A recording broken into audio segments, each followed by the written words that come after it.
Good morning,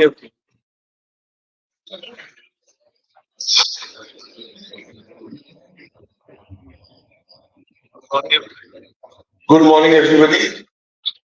Welcome to the third and final day of this national conference on the theme of higher education and research towards higher education and research. Can you please just the sound? Can I continue?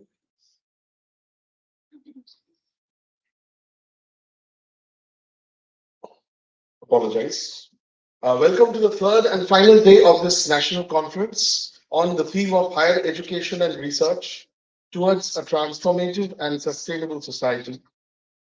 The interdisciplinary nature of this conference, I believe, has opened up new vistas for students and researchers to approach new vantage points for research.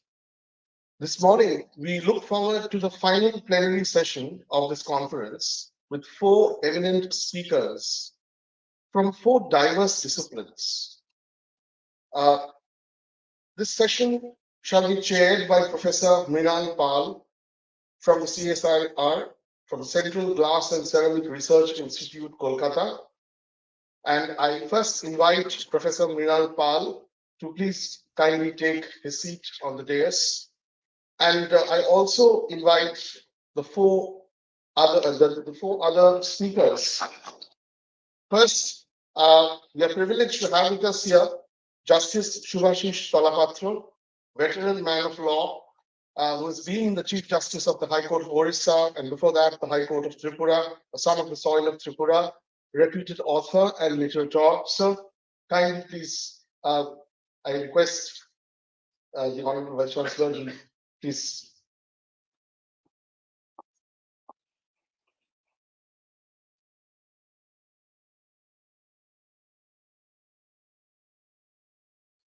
Our next panelist today is Professor Lakshmi Narayan Satpathy, Director, HRDC, University of Calcutta. Please kindly take your seat on the dais. Then Professor Omyo Kumar Panda, Department of Chemistry and Chemical Technology, Vidyasagar University, on the dais. And finally, Professor Chidananda Bhattacharjee, Professor of the Department of English, Rabindra Bharati University. Sir, I request you to kindly take your seat on the dais.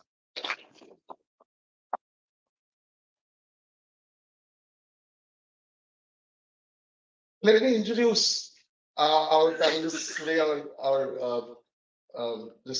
in this plenary session. Justice Talapatra, who needs no introduction, has held several positions at the high offices of law. He was appointed judge of the Tripura High Court on the 13th of September 2013. He served as the executive chairman of Tripura State Legal Service Authority since 2017. Additionally, he was member of the Krishna Water Disputes Tribunal since 2018 before joining as the acting Chief Justice of the High Court of Tripura. Since then, in July 2022, he took oath as the Chief Justice of the Orissa High Court. But despite having held several juridical posts throughout his career, Justice Talapatra has never abandoned his elemental love for literature and the arts, and still continues to take special interest in actively participating in literary meets, being a prolific writer himself. We welcome you, sir, to this National Conference on Higher Education and Research. Your experience will definitely illuminate and motivate all of us. Next, Professor Lakshmi Narayan Satpathy, Director at present at the Human Resource Development Center, University of Calcutta, who has extensively worked on climatology, geomorphology, hydrology, and quantitative geography.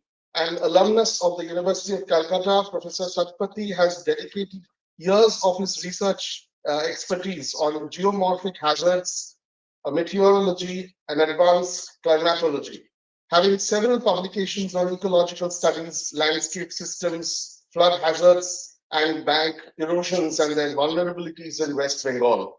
Professor Amir Kumar Panda, Department of Chemistry and Chemical Technology, Vidyasagar University, our third panelist, has been with us through the last 2 days, actively listening to all our earlier panelists, providing his thoughtful observations all through.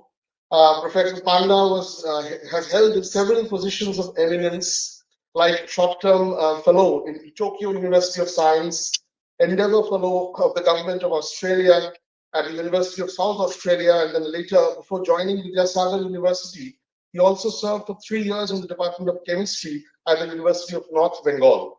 His areas of specialization have been membrane mimetic systems, development of novel drug delivery systems, and amphiphilic monolayer.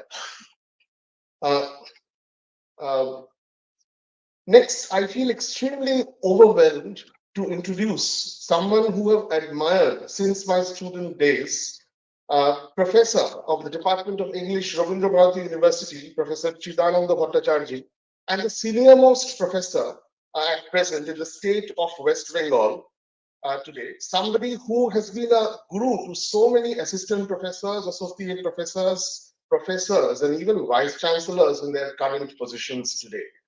I've been fortunate enough to be one of his invisible last bencher students during my MPhil days, when which sir does not remember. I'm quite sure, and quite justifiably so. That was too short a stint. I always knew and admired him from a distance. It is only when I became a teacher in Tripura University in the Department of English that I had the privilege, to know him better. Um, you know, and I sought his assistance on several academic matters, and he has come to the Department of English in several academic capacities, and hence I came to know Chidananda Bhattacharjee, Professor Chidananda Bhattacharjee, and he became Chidananda Da from Chidananda Sir. So Professor Bhattacharya is one of those veteran exceptions in English studies who can effortlessly navigate through time in the history of languages, whether it is Sanskrit, Bangla, Old English, Middle English. And when he speaks today, you will marvel at the ease with which he skims, scoops, and shines through his effortless eloquence. This morning, he shall speak on the language and literature, on language and literature in general. He will introduce his own talk. So, with these words, I hand over the session to Professor Mrinal Pal. So, please, a hand mic, please. So, hand mic. One or two. So,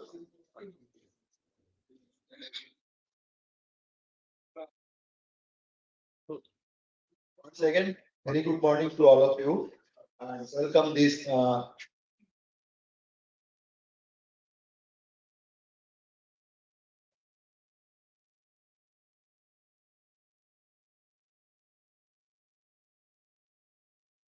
Before we proceed to the core part of this panel discussion, this plenary talks, I would request the student volunteers to please, assist us with felicitation of the guests. I will also request Honorable Vice Chancellor Professor Ganga Prasad Pasai to kindly felicitate our plenary speakers. Yes, our student volunteers. First, Professor Ganga Prasad Pasai shall felicitate Justice Shubhashish Chalapatra.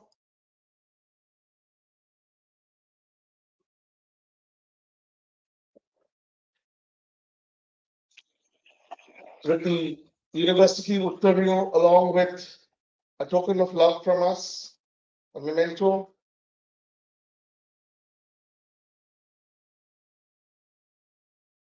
Thank you, sir. Then next, I invite Professor Ganga Prasad Pasai to welcome Professor Lakshmi Narayan Satpathy, Director, HRDC, University of Calcutta, with the University of Ontario and a memento.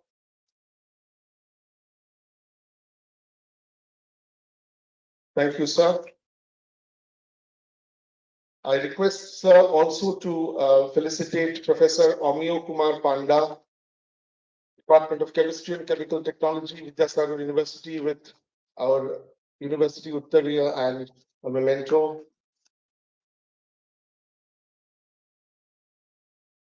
And thank you, sir.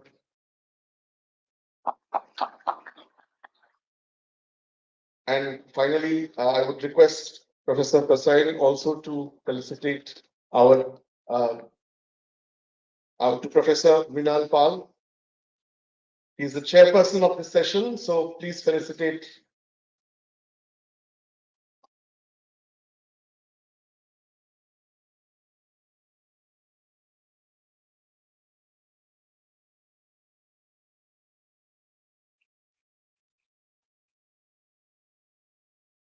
Thank you, sir. Yes, and then finally, Professor Chidananda Bhattacharyya, my teacher.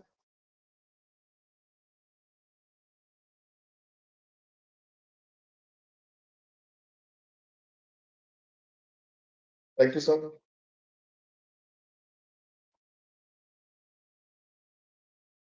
Well, now I hand over the session to Professor Vinal Pal. Yeah. Once again, very good morning to all of you. At the outset, I must thank organizer for giving me this opportunity.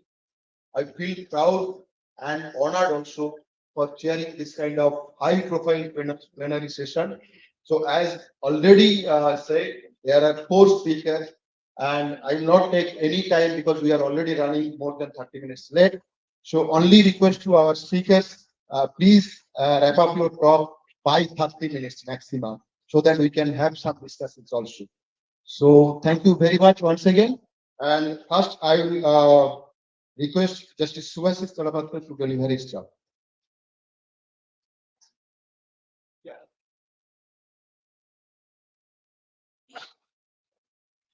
Thank you,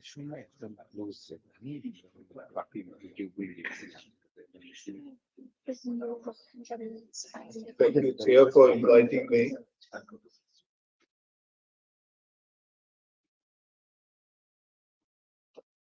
And also the Tripura University for giving me this opportunity to have a live interactions with the scholars over the issue unknown to the academics and maybe known a little bit like the tip of the iceberg. And I also extend my greetings to all who is in the auditorium, including the Vice Chancellor and other professors. It is the interdisciplinary session, that is why perhaps I have been invited. But at the introduction, I must say that development is a very close link with the development. The development is a very close link with the right. In short, we call the right-based development. What is the kind of a right we talk about when we talk about the development? Obviously, the equal and equitable development. And this is the reason we must know, as a citizen, our rights and our responsibilities. My attempt would be to show that there is a common confusion among even the educated society, that the parliament of our country does have the carte blanche, meaning the overall authority to frame law to regulate our rights. There is a common understanding about the role of the parliament. As we have adopted generally the common law jurisprudence in our country, because from the Britishers we have inherited the massive part of their legislative heritage, and we have ingrained this legislative material and resources in our legal system.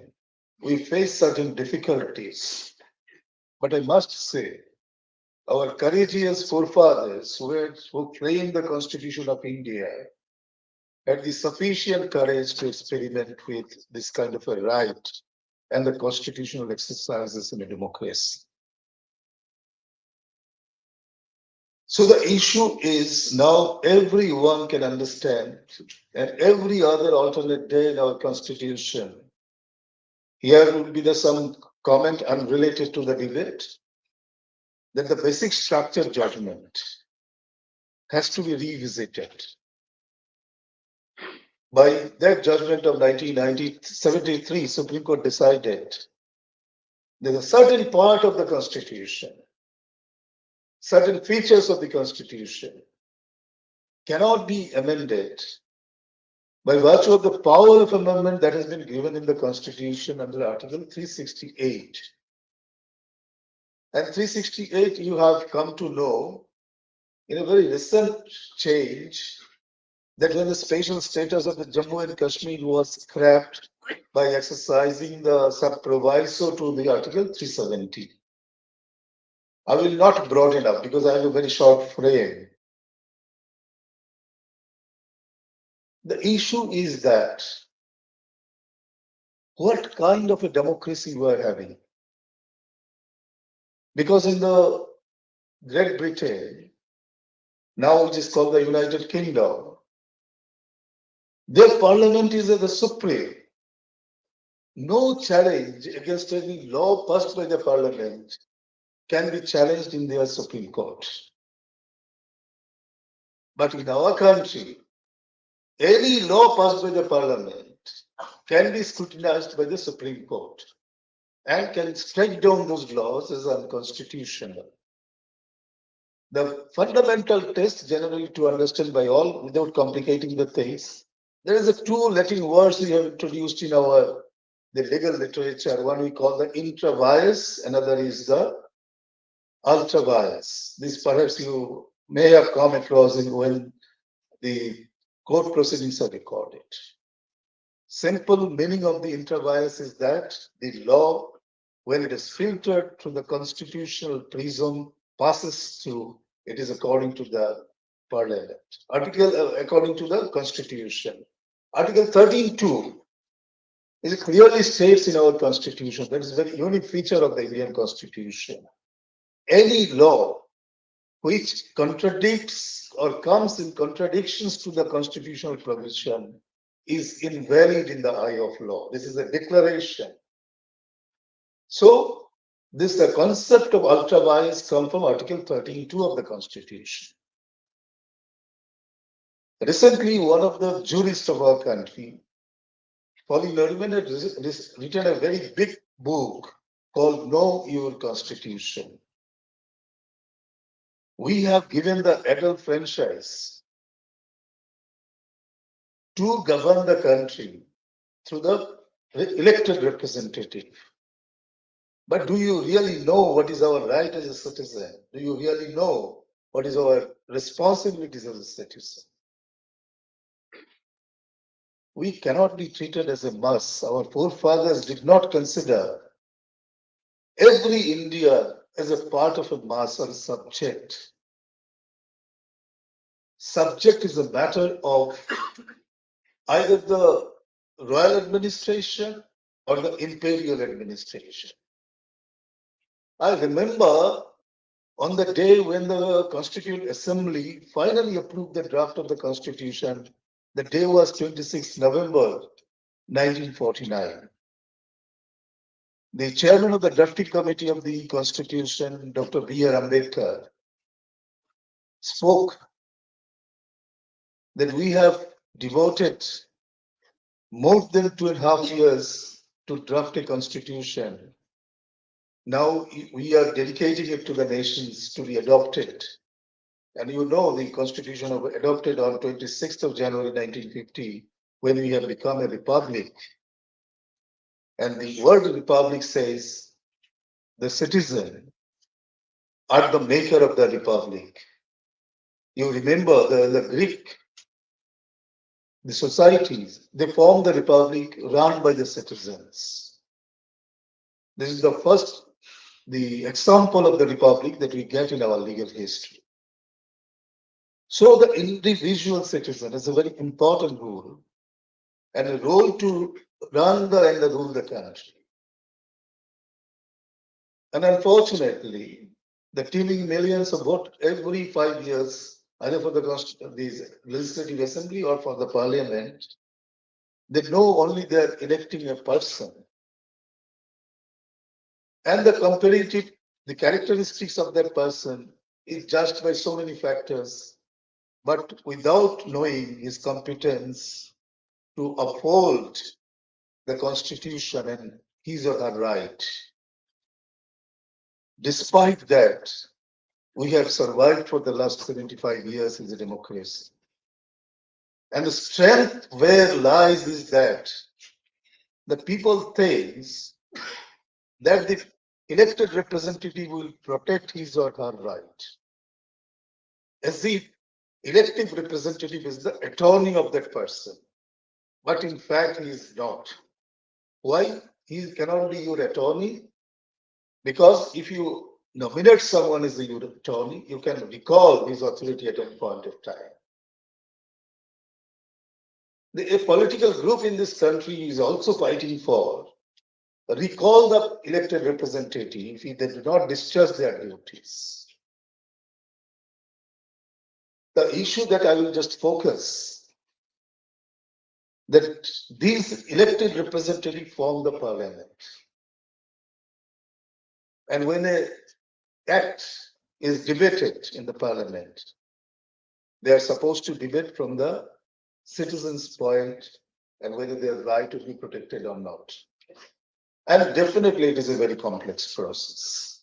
I give one example, but as you have heard, the one act called Judges Appointment Commission Act has been struck down by the Supreme Court of India in 2015.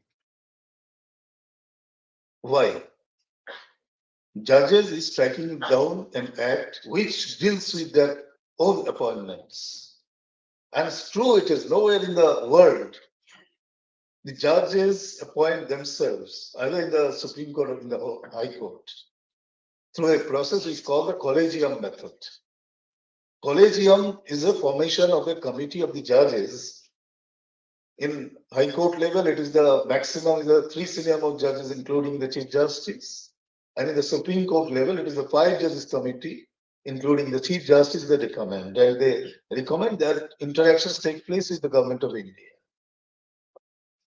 The Constitution says, Article 224, that President of India will appoint the judges of all the Constitutional Court with consultation with the Chief Justice of India.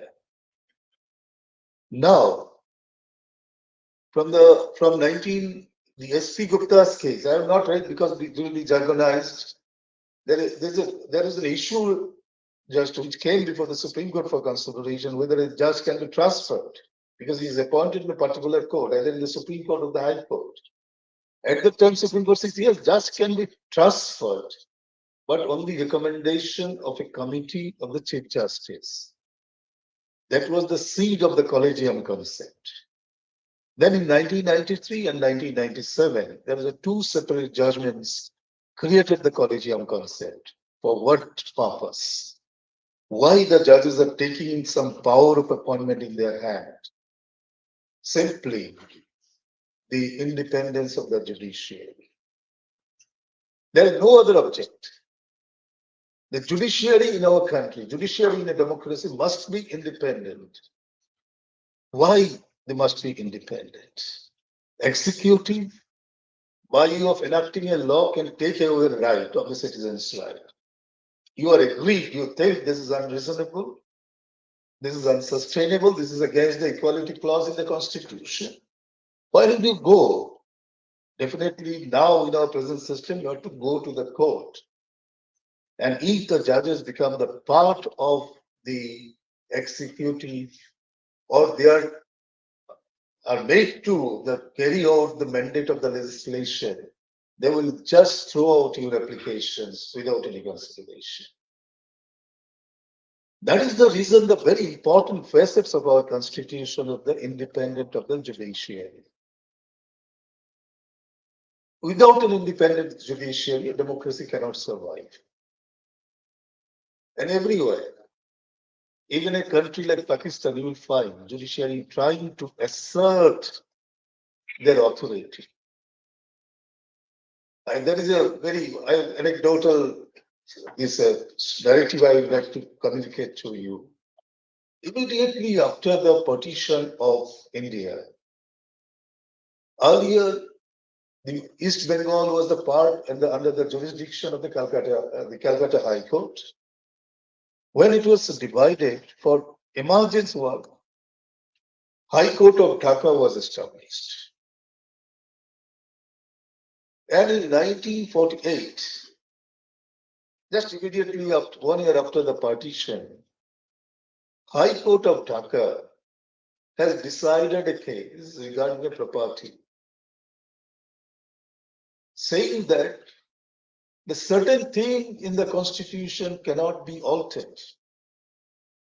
And in that case, that was the right to property, which ultimately in our constitution has been abrogated, but now it has become a legal right. Your property can be taken by the government, but with reasonable compensation. And on the basis of that, the High Court of Dhaka rejected the application of the person. He took out his the dispute to the Supreme Court of Pakistan. And believe me, for the first time, Supreme Court of Pakistan, while deciding this matter in 1964, after 13 years of filing of that case, they decided for the first time the basic feature of the constitution cannot be altered. It is Pakistan who have decided this. And in 1973, we have adopted the doctrine in our judicial system, which is known as the Keshavanand Bharati's case of 1973, that certain part of the constitution cannot be altered, like the democracy, like this secularism. There are so many phases. Our preamble, where it says of the fraternity, this is the part of the constitution which cannot be amended. Importantly, that these judicial processes are carried out by the judiciary to protect the right of the citizen.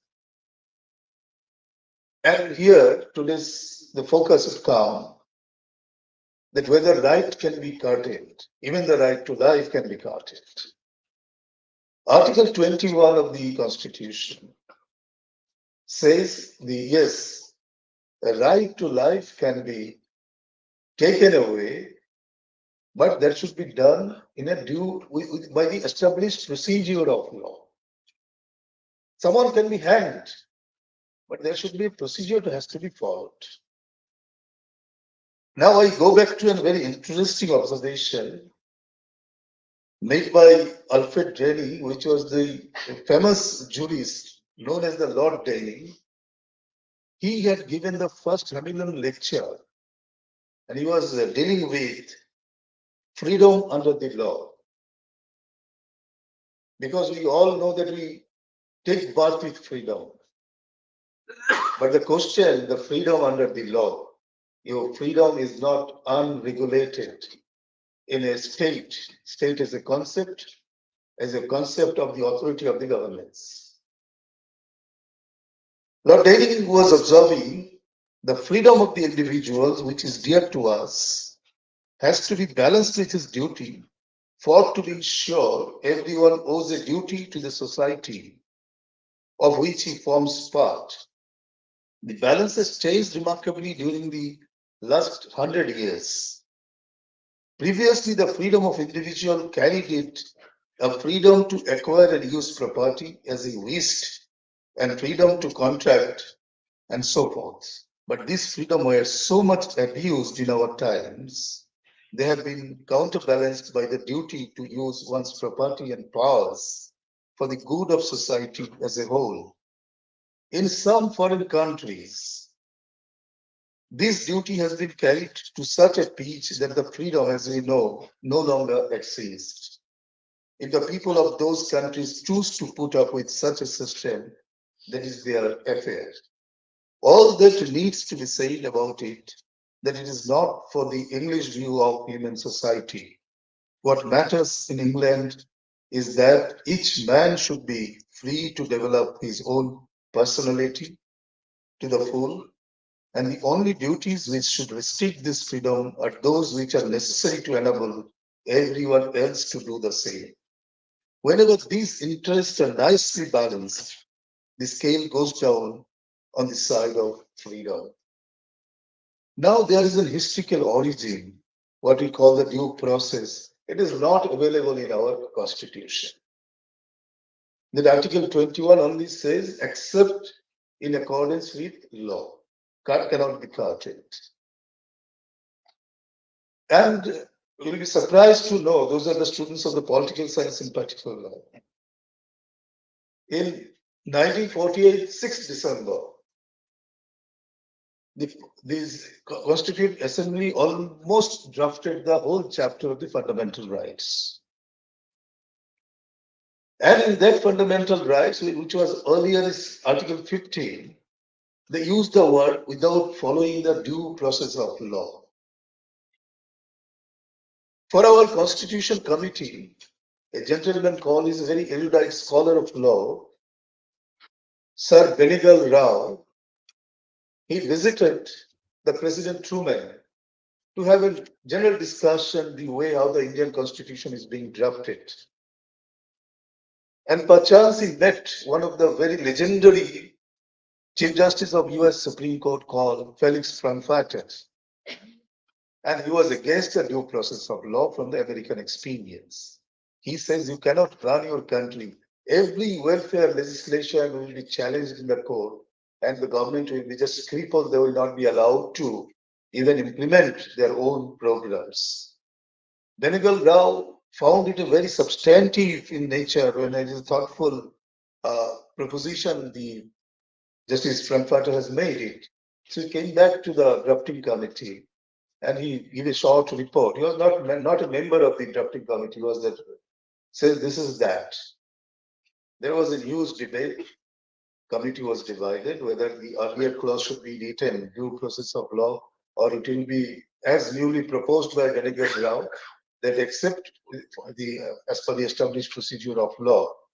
Then finally, by majority vote, a thin majority, it was adopted as the right to life can be curtailed following the established procedure of the law, even any other right under Article 21.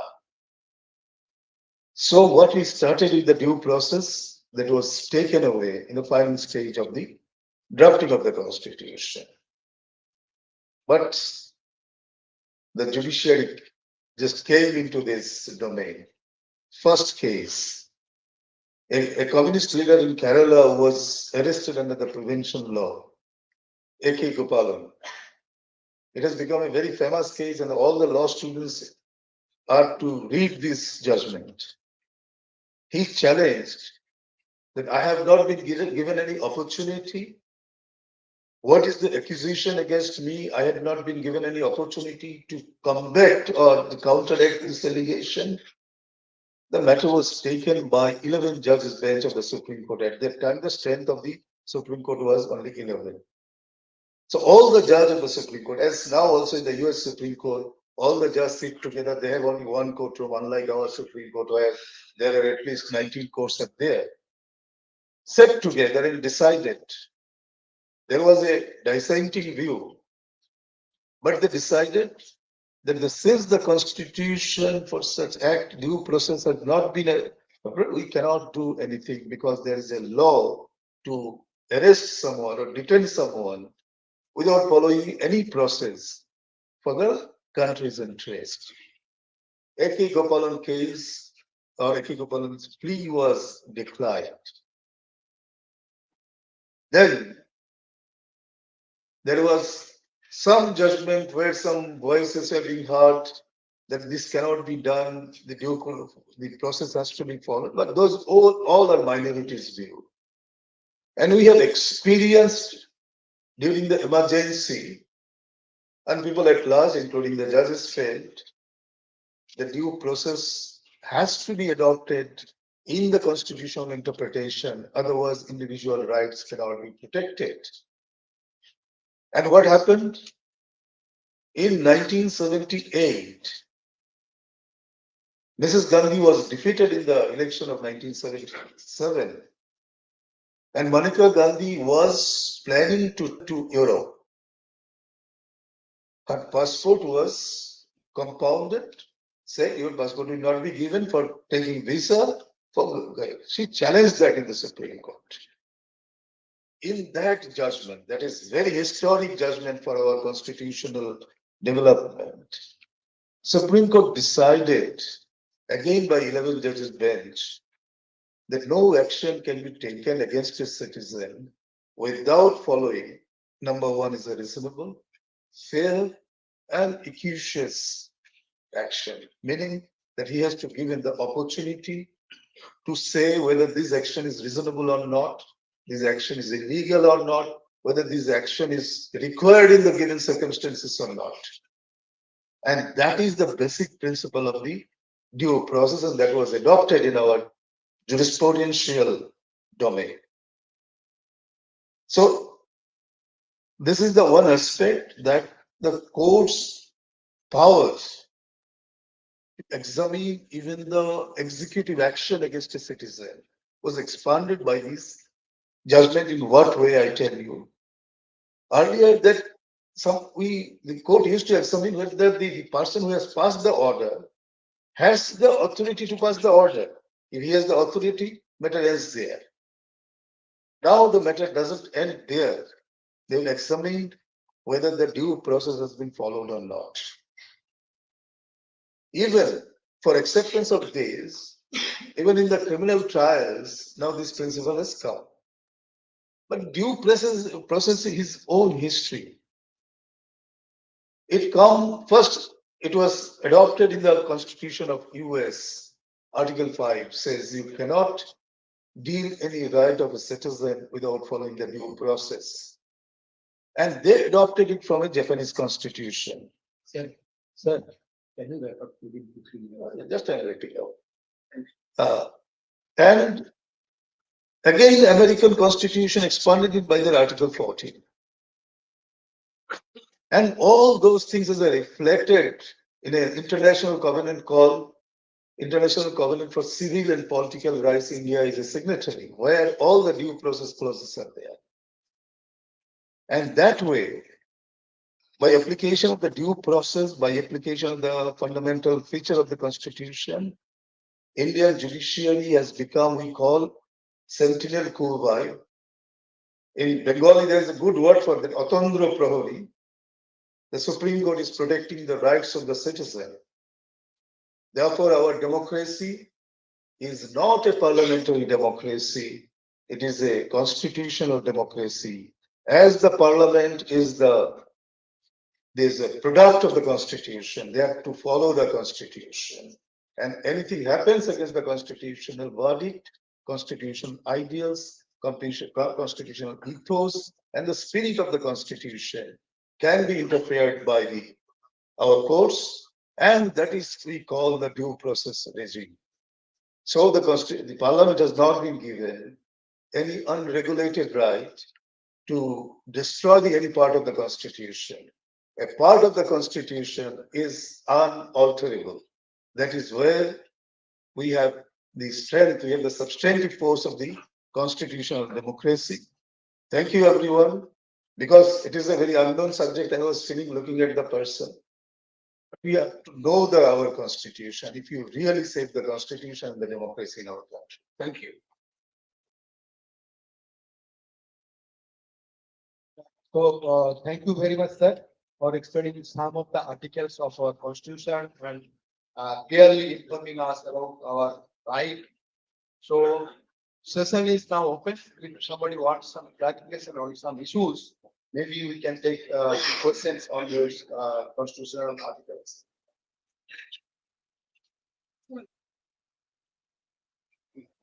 So, anybody, any issues, any clarification?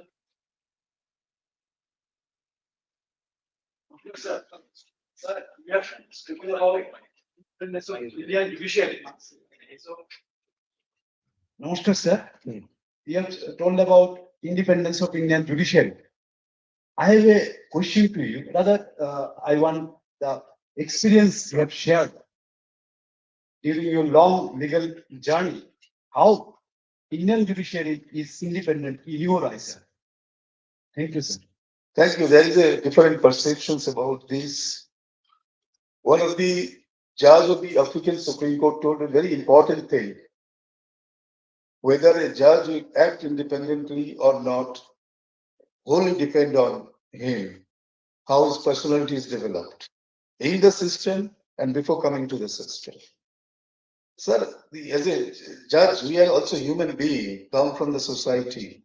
We bring all lot of prejudices, right? Only a few days back, I was just giving a small speech in the Indian Law Institute. I'm telling a judge's first duty when he sit on the judgment to give or deliver an opinion or judgment, whatever, first duty is to filter his own ideas, whether these ideas are passes through the constitutional prism or not. And most of our ideas, suppose we talk about the equality of the sex. We have been brought out in a society which is entirely patriarchal. It is changing for better. When a judge write a judgment, I'm telling you, when a girl is raped, a patriarchal idea in the judge's mind is that why other girl was not raped? Definitely she has some deficiency. I'm telling you, this is the truth that we are fighting. We need to understand the body of the girl has to be honored by all. A slightest violation is the violation of the Constitution, violation of a right, important right of the Constitution. A judge can be subservient to a certain ideology, and he always tries to protect that ideology. It is not neutrality. It is a bias against the independence of the judiciary. But I believe the majority of the judges of the Indian judiciary believes that they should not be influenced. Sometimes you can find some aberration. I'm very open to that. But the aberrations are not the trend, but protect the constitutional principles of the trend. But how far that will continue, how long it will continue is a matter. How the citizens of the country understands the role of the judiciary. That is why I'm telling again and again, you should not consider you as a subject or an ordinary component of a mass called people. You are righteous citizen. You right to demand equitous development. And the development means not only the material development, is a human development in all factors so that we can achieve. That is there. It is always there will be certain experimental, there will be certain setback. But whether there are persons to take the independence of the judiciary forward, my answer is still there are persons. They want to take back the judiciary to be independent. So I do not find anything to be just frightened about right at this point of time. Thank you, sir. Anybody else? I have a question. May I make it? Yeah, sure.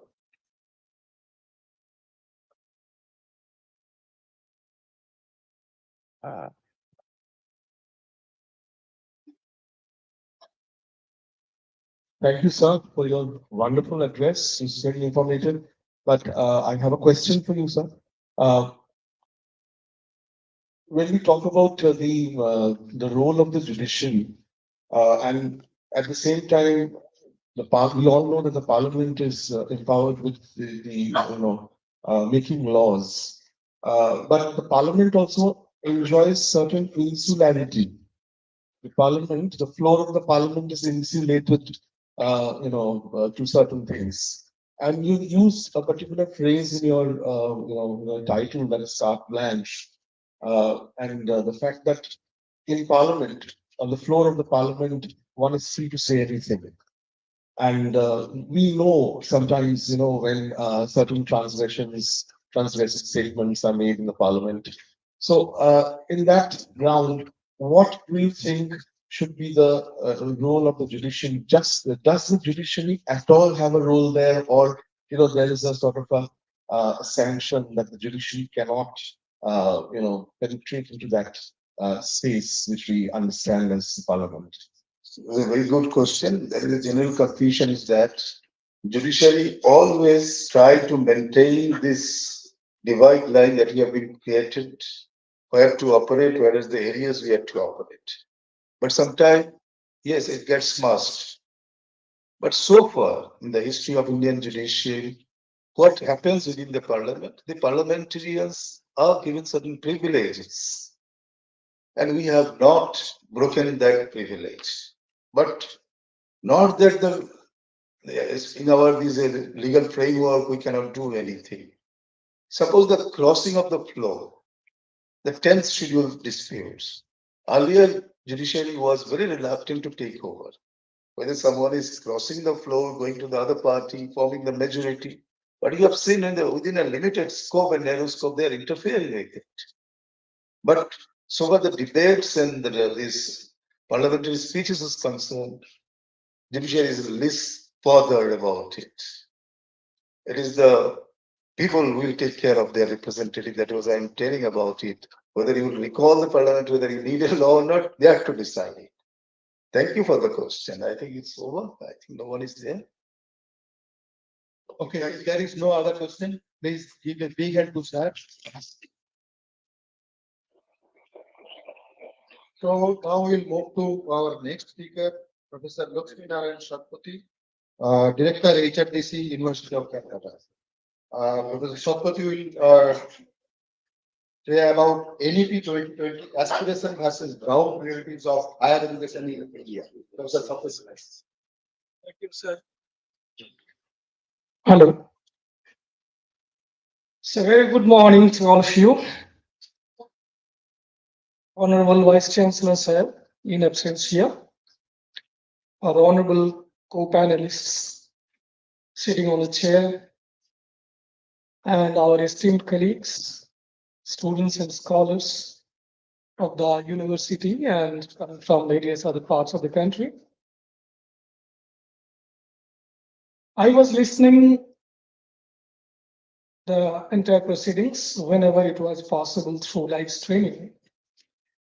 And yesterday, one question was raised that whether India is a developing country or a developed country. One of our girls, she asked a question. Now, the answer is very difficult to answer.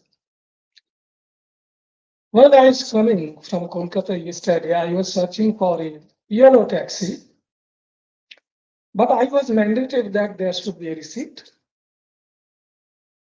So I booked a cab, Uber, and you know how Uber operates. Those who are operating the Ubers and Ola, they don't have any taxi. They are just a platform and they are making money out of it.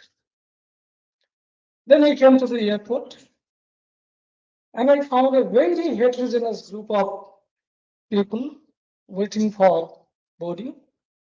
Even some of the people, they are very coming from the rank and file. We call Dehati people from their dress, from their belongings. You can easily understand.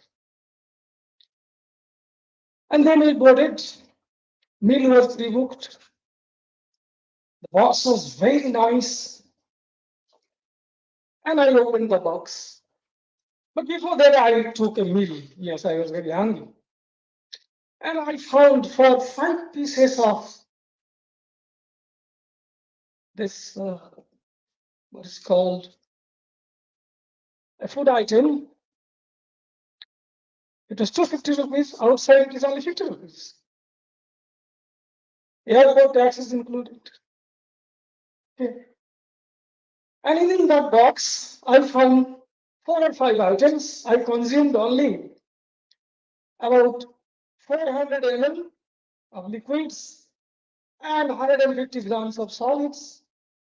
But the plastic and the other materials generated, item-wise it was 8, and volume-wise and weight-wise I had not calculated. There was no scope. Then I came down to the airport. There was a complete facelifting.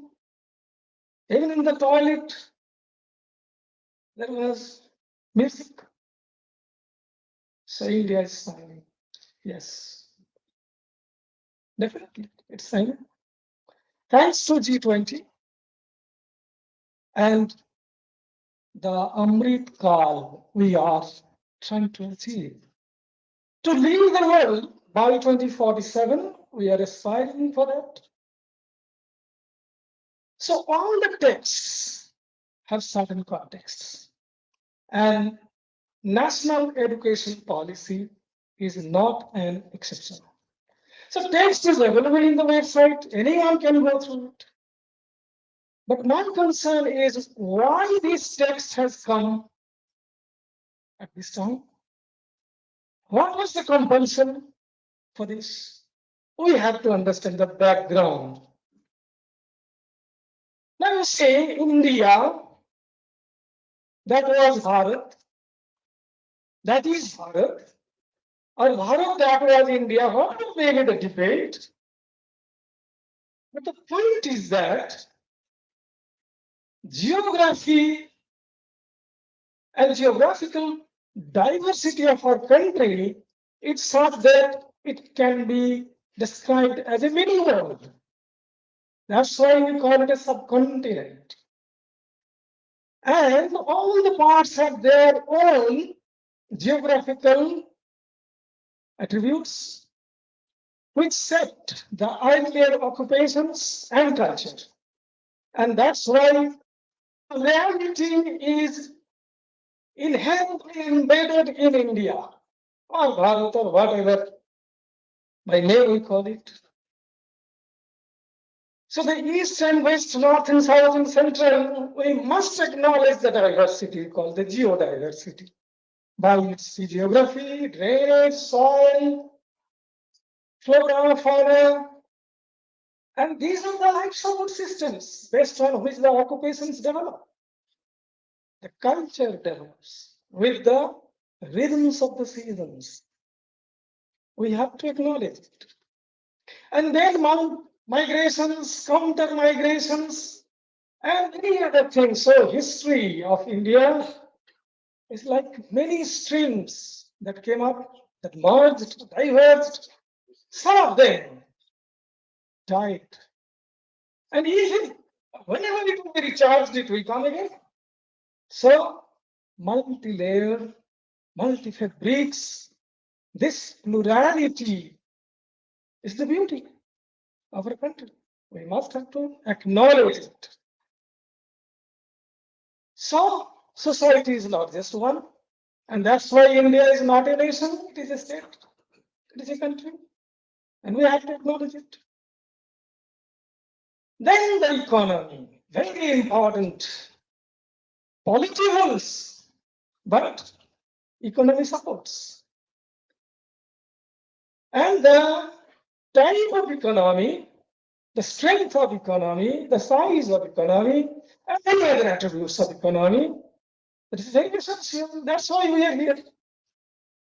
Because economy is the only driving force. If there is a Lakshmi Bhandar, there will be a line. But if there is a Saraswati Bhandar, the line is not so much. The students are coming late. The conference is started. We were thinking the hall will be full or not. No, it is half empty, half full. So we have to see from which side. Okay, full side or half side. We have to see it. Whether it is interesting or not. Extremely sorry, Honorable Vice Chancellor is calling. Madam, I am delivering a lecture. Hello. Yeah, okay, thank you. Sir, very sorry. Now you see, before the independence, what was our demand? Azadi, freedom. And then, roti, kapra or makan. The first 25 or 30 years, it was only the roti, kapra or makan. If you go to the, hardly cinema. Okay. Cinema and the literature, they are the reflections of the society. So roti, kapra and makan. And then in the 90s, we had the identity. Okay, identity, bank account. Very important. Telephone connection. And then in 2010s and 20s,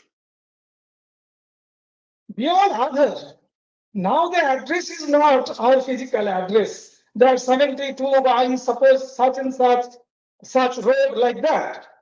It is our website address, our email address. Anywhere in the world, we have the address. Okay. So our identity is changing over time.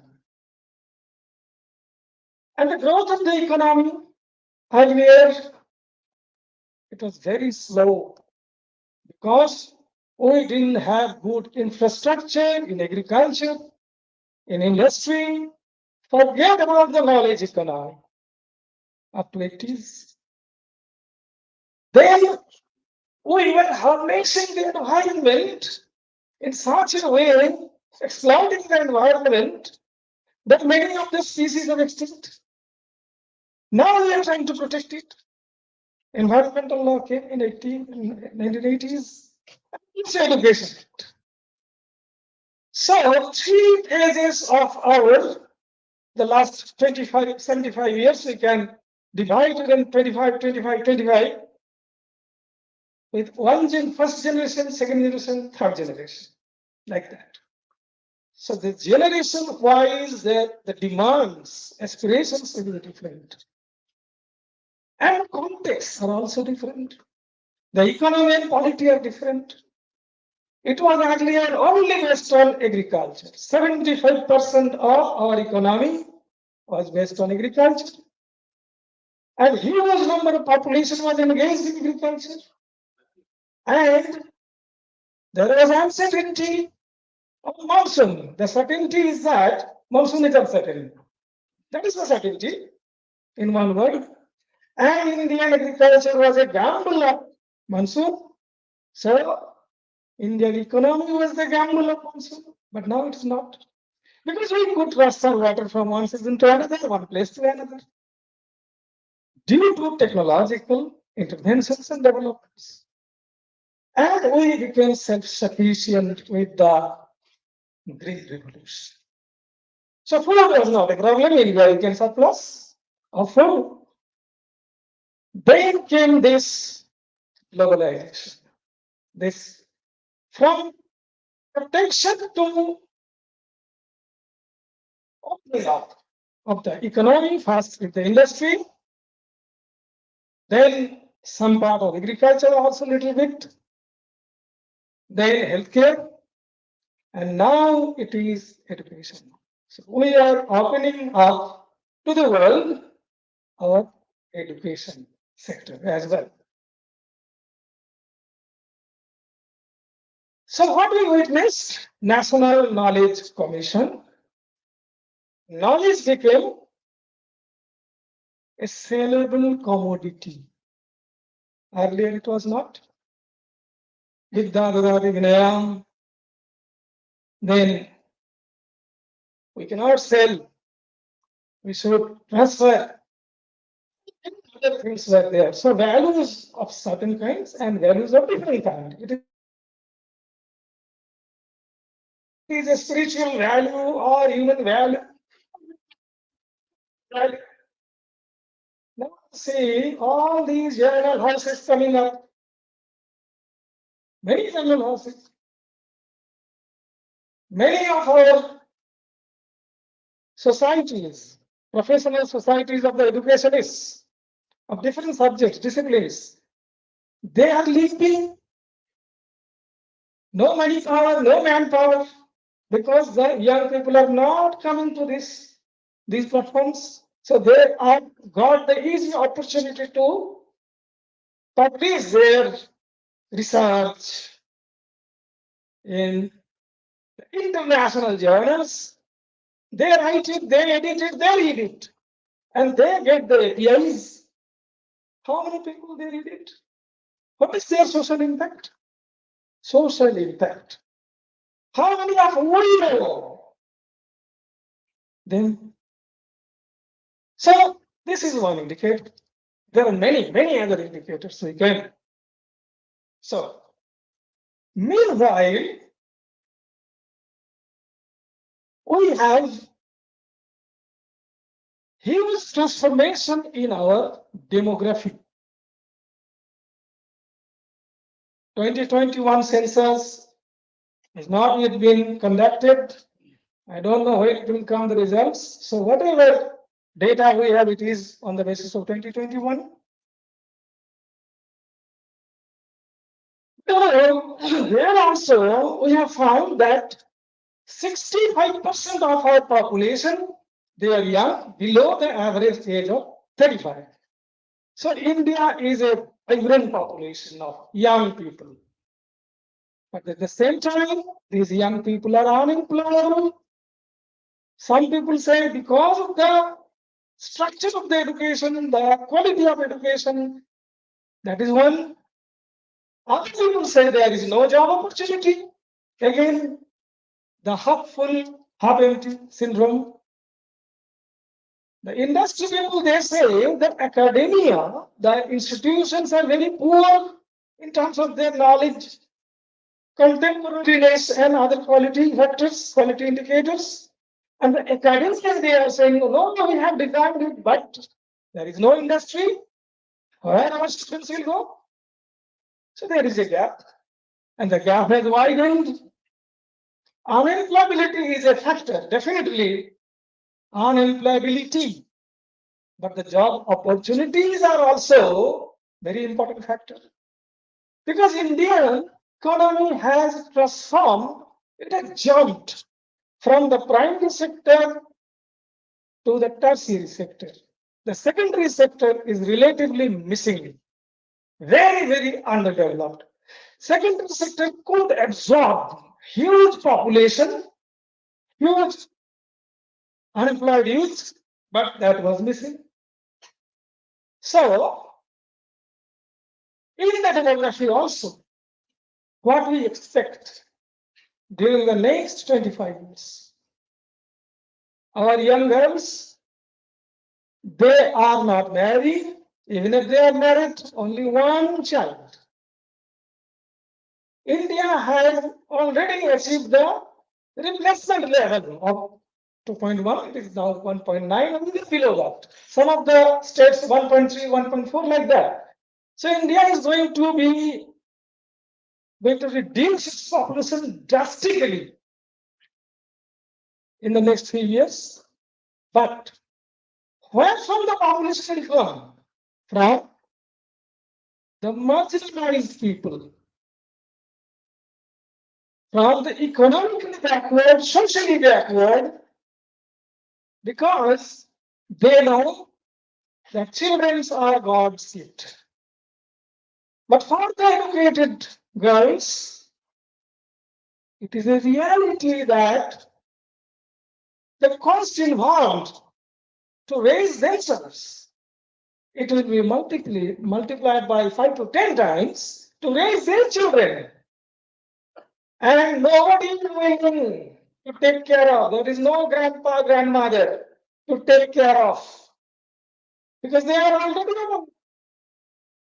So if a girl marries at the age of 35, their mother is already 60. Earlier it was 20, 40. So they were quite young. So for the grandchildren, it was a plus. Now that has also changed, transformed. So that is another point. So we have to acknowledge that demographic scenario also. But the government is trying to reap the demographic dividend. Although we are running a little late, it should have started by the year 2000. But we are running late by around 20 years. So by the time we are completely reaping the demographic dividend, India is going to be a country of all people. Okay. Government decisions runs late usually because it has to address so many political economic issues. There is no other way. There are certain compulsions. The policymakers, they have more compulsions than the other people. As a citizen, I have all right to have a vote. But for the elected representatives, they have so many things to work. So many nitty-gritties are there, whether to cross the floor or not, or how to adjust in the morning, in the day, and evening. And everyone is having its connection with the okay, and they're fighting in front of the people, but they have a very good connection in the backyard. Okay, they have to do it. No other way. No, it is a survival strategy for every one of us. But the globe, the entire world society, that will not stop. That will change its pivot from one place to another. Earlier it was in America. Yes, sorry, earlier it was in Europe. The Mackinders heartland theory. Then went to US, then to Singapore, then to China, then India, the elephant. And the size of economy is most probably fourth or fifth, like that. The size doesn't mean everyone is happy, everyone is getting the fruit. The average income is a very sometimes a nonsense. If I add Akbar Badshah plus Hurikota clock divided by 2 is equal to something, no, it cannot. It cannot. So we may enjoy. Be complacent that yes, we have few people in the trillions list, but at the same time, we have by head count, percentage wise, you see, at the time of our independence, more than 50% of our population was below poverty line. 50%, more than that. But the total population was only 50 crore. Now it is 25% or 20%, but the total population is 1.4 crore, 140 crore. So by actual number, it has increased. And the by actual number, the poverty, illiteracy, and many other problems, it has increased. These are the ground realities. We have to accept that. So whenever we design something, we have to accept the entire profile of the population, the demography, the economy, work participation of various class of people, gender, and many other things, and also environmental cost. Earlier, most of the manufacturing used to take place in Europe and many other countries because they had certain advantage of money, process, the technology and all that. But in these days, technology transfer is very easy. Labor is a very important ingredient, and unless you slot labor, you cannot be a rich person. The zamindars, the kings, and the multi-billionaires, they make money out of labor exploitation because other things are constant. Moral is constant. If many people work for me, definitely I can be rich because my time is also multiplied. Everyone is rich by 24 hours. Every day in the morning, we have in our purse 24 hours. But that is not enough. So if I have 20 people, 20 to 24, the time I have. Okay. So we have to think in the management perspective as well to be a rich people, rich person. Yes, the globe has witnessed so many industrial revolutions followed by agricultural revolution. Now the digital revolution, digital industrial revolution has been taking place. So by the time a tribal boy or girl learns other than his or her family language, some other language comes, a foreign language, they have to learn it because the medium of instruction is that. We're still using English in this platform. I'm a Bengali, although my surname is Odia. But the English is gone 75 years back. We have no language in our country that we can use to convey my feelings, communicate my content. We don't have, even today. By the time we know English, computer came. And computer is also a language. All the softwares, young people know it very well, and older people, they are eliminated.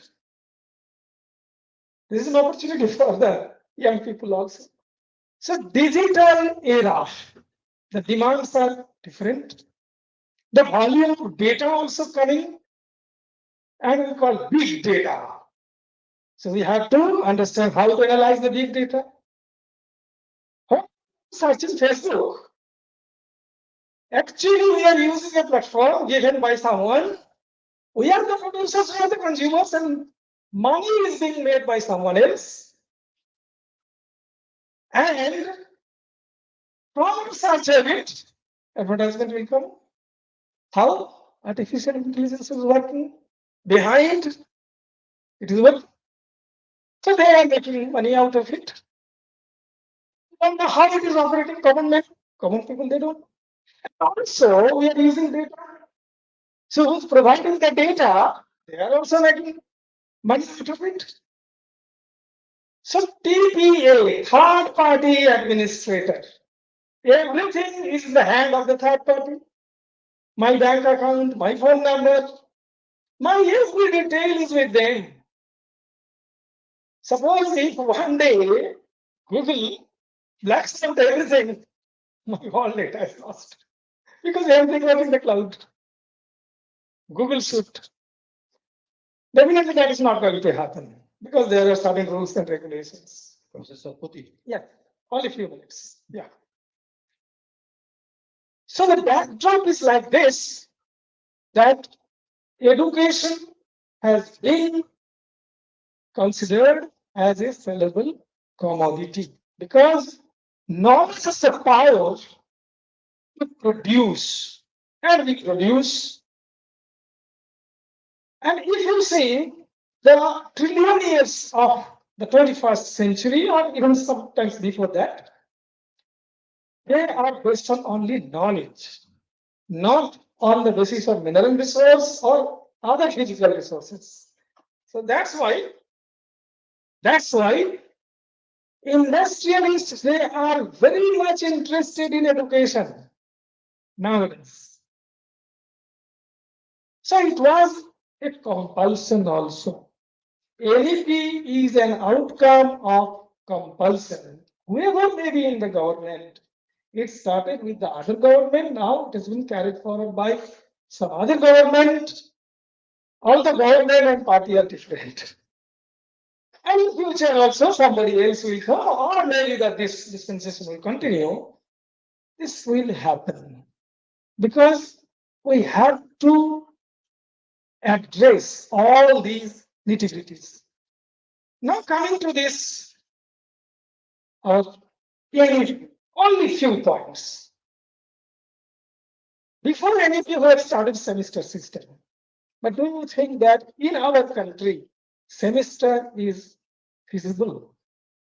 Personally, I think no. Why? Because of certain physical constraints, certain hazards. Somewhere it may be holiday because of heat or cold or other things. So if it is a full calendar year, equal advantage can be given to everyone. Otherwise, climatically, there are certain disadvantages in certain pockets of our country. So semester is not a good proposition. Secondly, our young people, they have to work in the family also in agriculture and household business. So they have to give some time. It is not like Europe or the students are coming from all over the world. It is not like that. So this is a problem, definitely. Second is the ABC, Academic Bank of Credit. Portability, like our telephone number, portability. So marks and credits will also be portable. That is good. But whether it is out of choice or chance for a student, that we have to know. The dropouts are very common in the country because of the early marriage and many other things. Students are not joining. Why? Because they also understand the value for time, energy, and money. So we have to take care of this. Third is the public investment. Money is required. Consistently, 10% of our GDP has to be invested for the next about 10 years to achieve the 50% enrollment GER by the year 2035, like that. But how to achieve? Only we have 800 universities and 60,000 colleges. But the GER is only 25%. So by arithmetic, we have to increase two folds at least. Who is going to pay? So online and digital university, they may be, but ensuring the quality and social acceptance of the online education, social acceptance among the academy also, it is not there. Finally, education technology, various platforms that have come. Now education is becoming student centric, but in the public institutions, still it is administration centric. That's why we are suffering many problems. Yes, the government of India is trying through our institutions like MMTC, Malaria Mission Teacher Training Center. Earlier it was HRDC, Human Resource Development Center. They are trying to address the issue of our old culture, bringing it back and infuse it, having the synergy with the modern technology. I don't know how that can be done.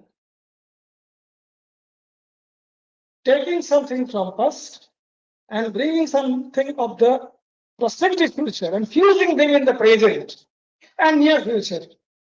Really, really very, very difficult task. And the point is there.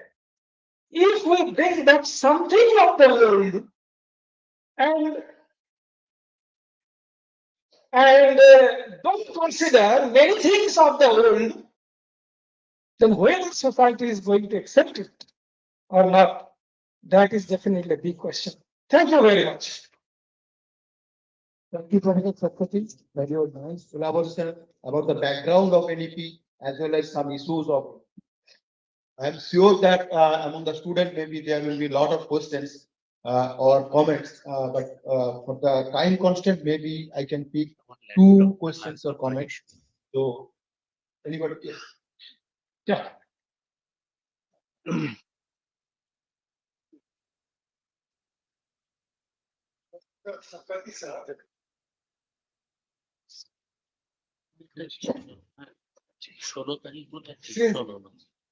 Yesterday, there is a person, keynote speaker from BBS University. Oh, that's it. He has also mentioned regarding the reality aspiration, and they're talking about reality aspiration and ground reality of higher education. And for Darsa, he has told near about 30 plus research paper has already been, thesis has already been done. There are many theses that are expecting testing. That means the reality of higher education. NEP 2020, the government of India is investing 2% of GDP before, and NEP 2020 is expecting 6% of GDP in implementing NEP 2020 out of 1,070 universities and 43,796 colleges in India. What I have observed earlier, we had a UGC. Now this has been structured National Higher Education Council, and out of that, the whole structure, National Higher Education Regulatory Council, then NAC, then Grant Giving Council, then others. I presented yesterday paper.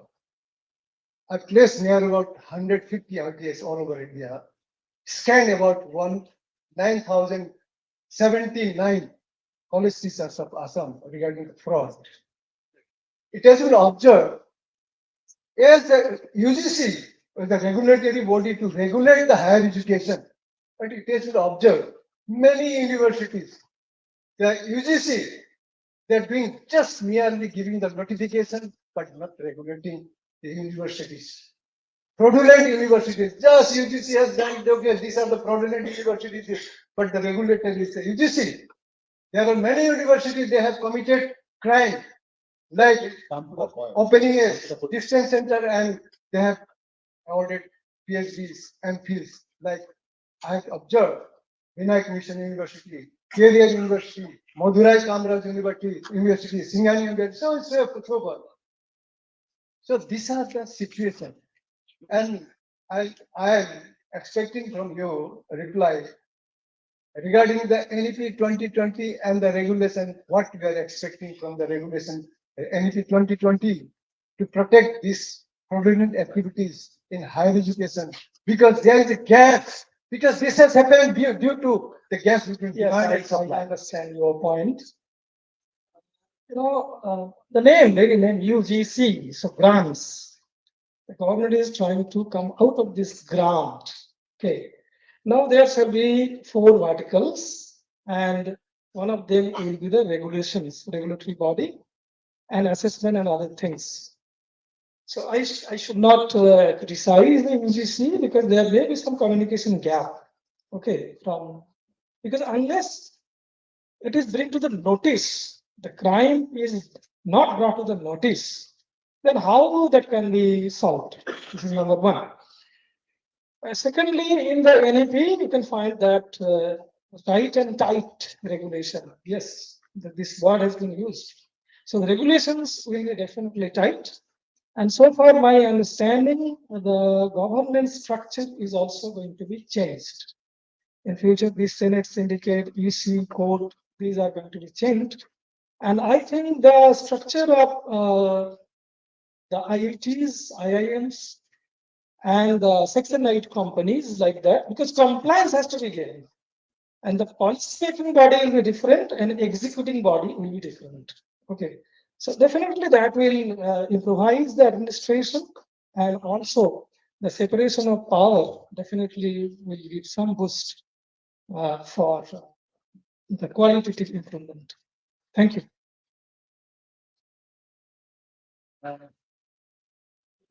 Actually, because of time constraint, we are not allowing, but Professor Sapputi will be available. Yeah. And during lunchtime, if you have any questions or comment, you can discuss elaborately. So thank you very much. Thank you, boss. So now we'll move to our next speaker, Professor Amiyo Kumar Panda, Department of Chemistry, Bhubaneswar University, Medinipur. And he will deliver on nanocrystalline materials, synthesis, titration, and application. So he will use some recipe. So it's better if we can go there. Yeah. So I beg your pardon for that. Or otherwise you can speak. Thank you very much. A very good morning to all of you. What the organizer has told about me, it is an exaggeration. But what he has not mentioned, that I am a student of this university. I completed my master's and PhD from this university, and I feel proud for that. So it is now a task something like going from North Pole to South Pole after such a splendid deliberation of uh, our Honorable Justice and the respected director of, I quite often forget the name because the world is so changing and India is not an exception. Earlier it was UGC Academic Staff College, then it has transformed into HRDC and now another name. Although I am a part of it as one of the research persons. But what I would like to tell you that in the same tune of the deliberation of Professor Poddar yesterday, India has a very rich and tradition of the science, even from the ancient times. Let me share a story with you for 2 minutes. Two persons, two Indians, were traveling together in 1893 to go to the United States of America. They boarded the ship Prince Empress from Yokohama. They went to Canada, Vancouver. One person was going to get acquainted with the latest American technology for the metal extraction. He was none but Jamsetji Tata. And the second person was a monk. He was traveling, and the monk was asked, "Why are you going?" It was September 11, 1893, not September 11, 2001, where he conquered the heart of the entire America by telling sisters and brothers of America. What has not been told is that the monk then requested Jamshedji Tata, after your return, if possible, try to establish a scientific institution in India. The person kept his full promise. In 1898, he sent a letter to Swami Vivekananda. I am going to establish an institute in the southern part of India.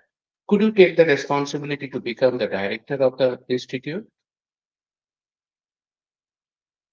He humbly refused it. And he instructed his disciple, Sister Nivedita, to go further. And in 1920, to be more specific, 1922, the institute came out at the courtesy of the Queen of the Mysore.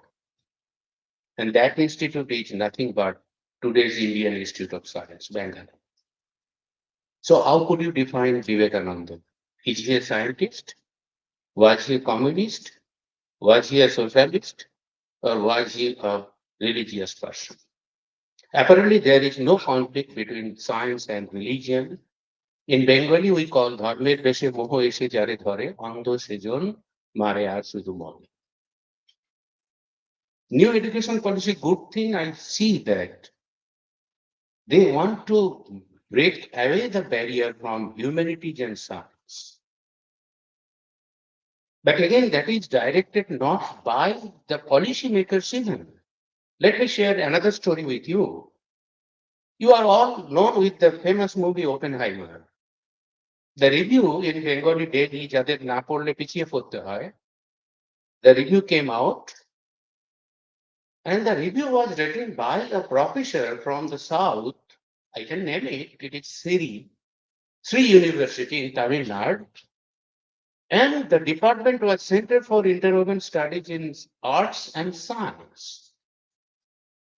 So that's why I took the privilege to tell before you how science developed in colored science, particularly because the Indian Institute of Science, the second director of Indian Institute of Science, was none but a famous colored chemist.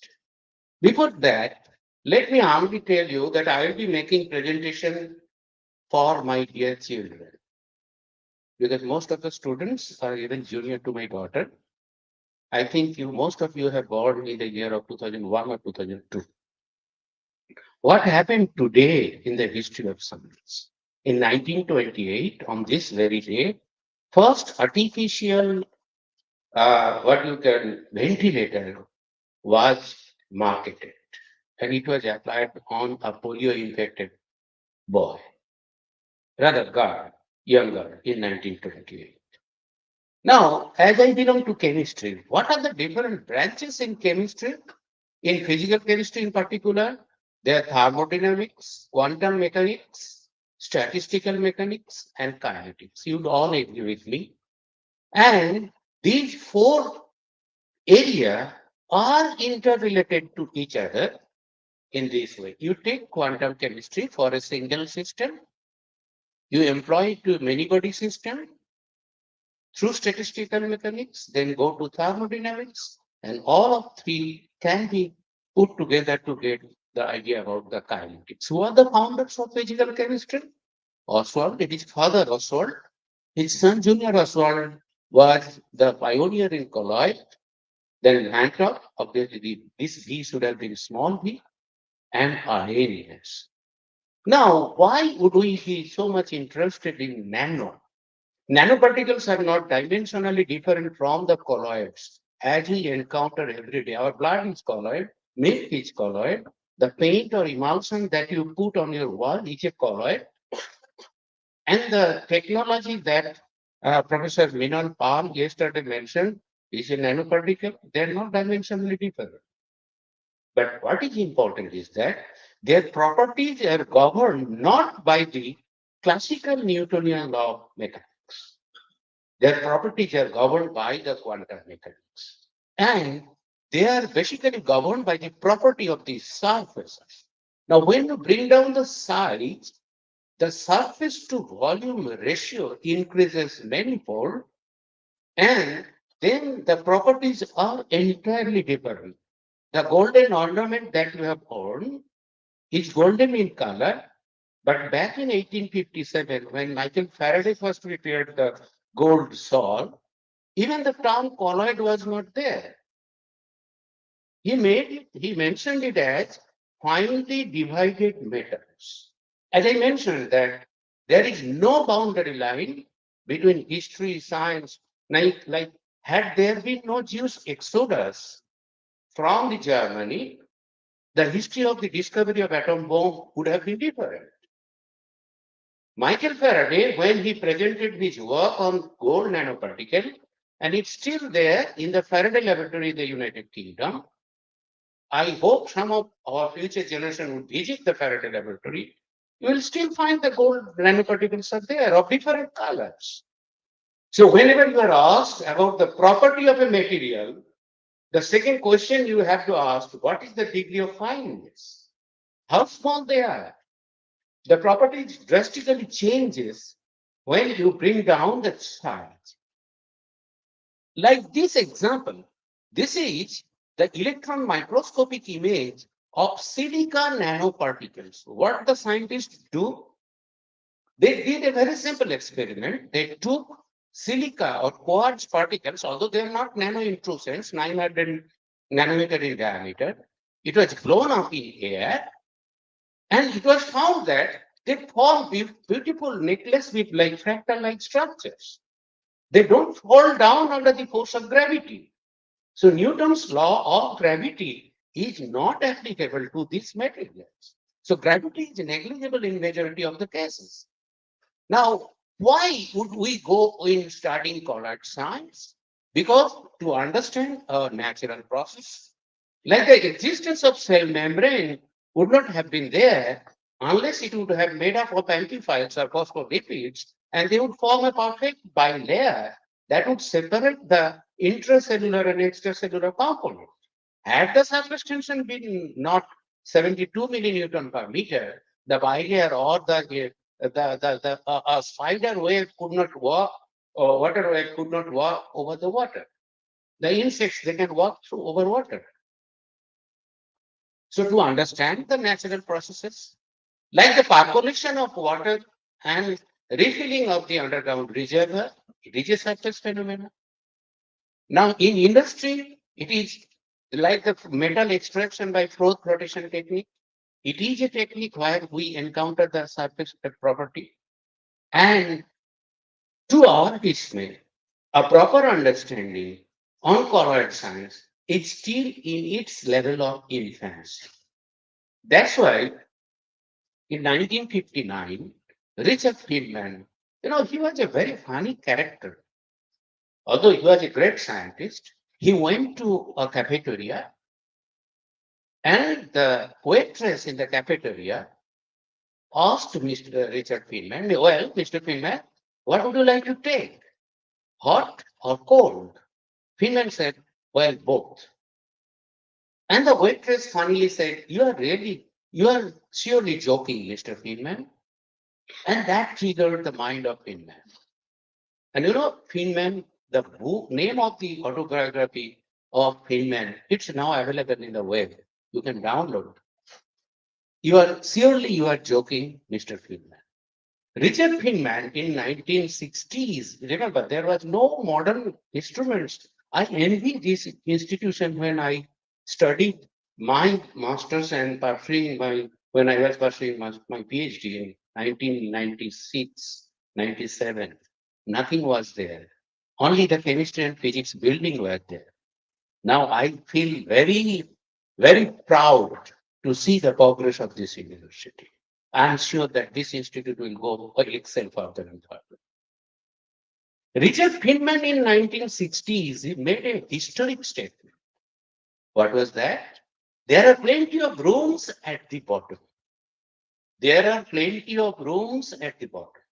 Means what we are observing nowadays, much more are yet to be discovered. The underlying properties in the sub microscopic level, less than 1 micron, were not still yet explored at that time. But great men think alike. Richard Feynman could foresee the, the progress. Now, if I see the history of the colloid and interface science, you would agree that 1827, Robert Brown first published his study in the jittering motion of small cave particles in the pollen grains, we call Brownian motion. 1857, I already have told Michael Faraday, he did a path-breaking experiment on the colloidal dispersion of gold. But you have to remember, in 1857, the term colloid was not there. He mentioned it as finely divided metals. In 1861, Thomas Graham first coined the term colloids. It came from a Greek terminology called koala. K-O, it is omega, L-L-A, koala means groove. 1905, Albert Einstein and William Sutherland, they formulated the theory of Brownian motion. Baptiste Perrin, he first quantitatively or experimentally determined the Avogadro number and he got Nobel Prize for that. 1910, Gao and Chapman in 1913, they discovered the theory of electrical double layer. And 1937, 1941, and ultimately in 1948, the theory of real view came out. But in 1920, Sam Aswad, he said that there occurred an enormous surge in the interest of colloid chemistry.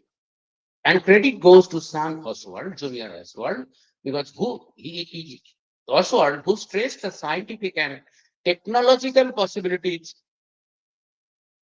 and he called this domain. It is true to nowadays as well, the world of neglected science. Now, this person, we always try to focus on our ancient past, but our recent past is also very glorious. This person, Frederick Donnan, he was born in British Zealand. He was a British citizen. He worked with William Oswald. Other academic advisor was Van Gogh. He is known for Donnan equilibrium. And this person produced two great colloid chemists or colloid scientists of our country. Acharya Prafulla Chandra Rai used to tell, I have two GAN. One of them is Gyan Chandra Ghosh, another was Gyanendranath Mukherjee.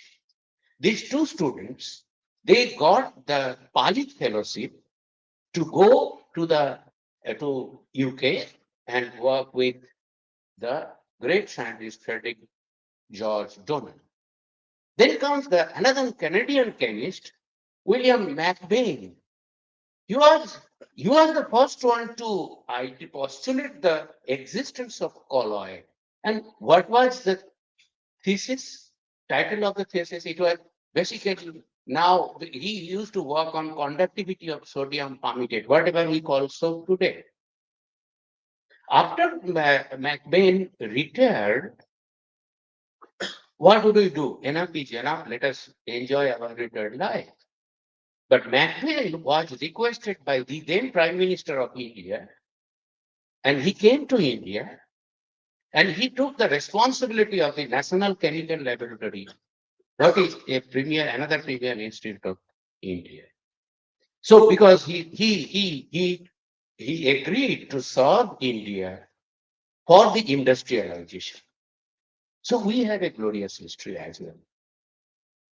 Now, whatever the history of us have been written, it was written by our rulers. So it is not exactly true, it is partly true.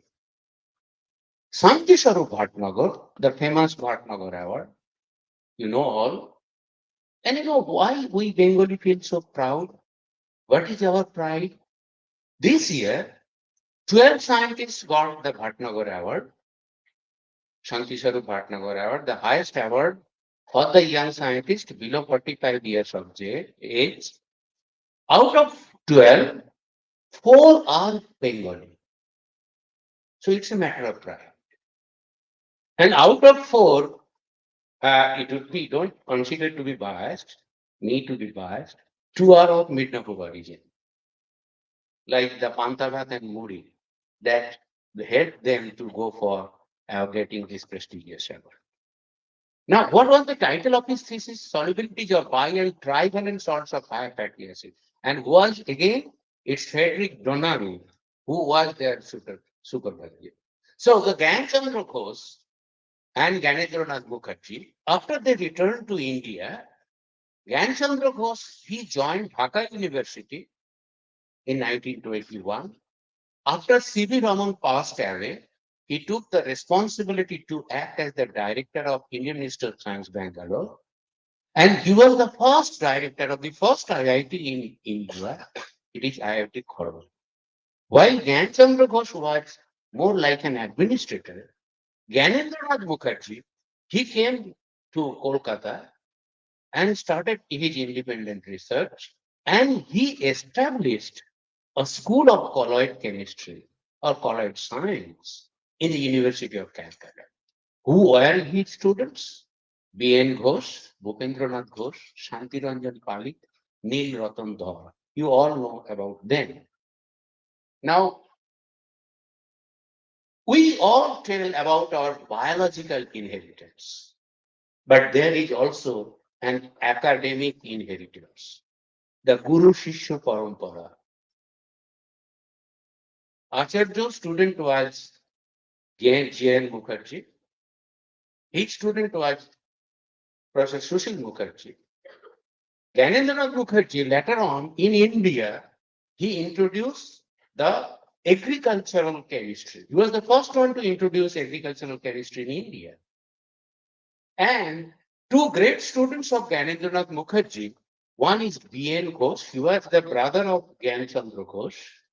Gyanendranath Mukherjee, B.N. Ghosh, his 2 great students, Professor Pal must be knowing them. One is Professor Satyapriya Maulik and another is Professor Deepti Chattaraj.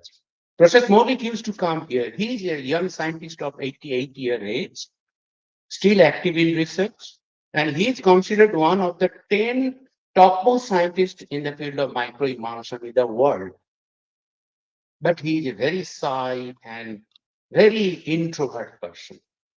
I had the opportunity to be with him still now. This Sunday again, I will be taking him to Jadavpur University. The other person who was a student of Professor Sushil Mukherjee, his direct PhD student was none but Professor Ajit Kumar Chakraborty. He was the vice chancellor of this university. I feel proud to be his PhD student. So I academically inherit I won't call legacy, I don't like to beat my own drum, but this is how the academic inheritance is transmitted. Now, what are the colloids? Said 10 minutes? Okay. Now, the colloids, like we know, we are familiar with the examples of colloids, like foam, milk, fog, detergent, cosmetics, paints, blood, aerosol, all are colloids. Now, why are they so important? Because of their adsorption, catalytic activity, electrochemical property, semiconductor, conduction, optoelectronic property, all these properties become drastically changed when you bring down the size. Like this is the first example of colloid or nanoparticle, I would say. This is the lighter the stuff, still kept in the it was Roman Empire product in the 3rd century. It is still in their, British, wherever they went, they took everything away to their museum. Fortunately, we are going to get the Bagnok of Shivaji. It will be returned, but Kohinoor is still there.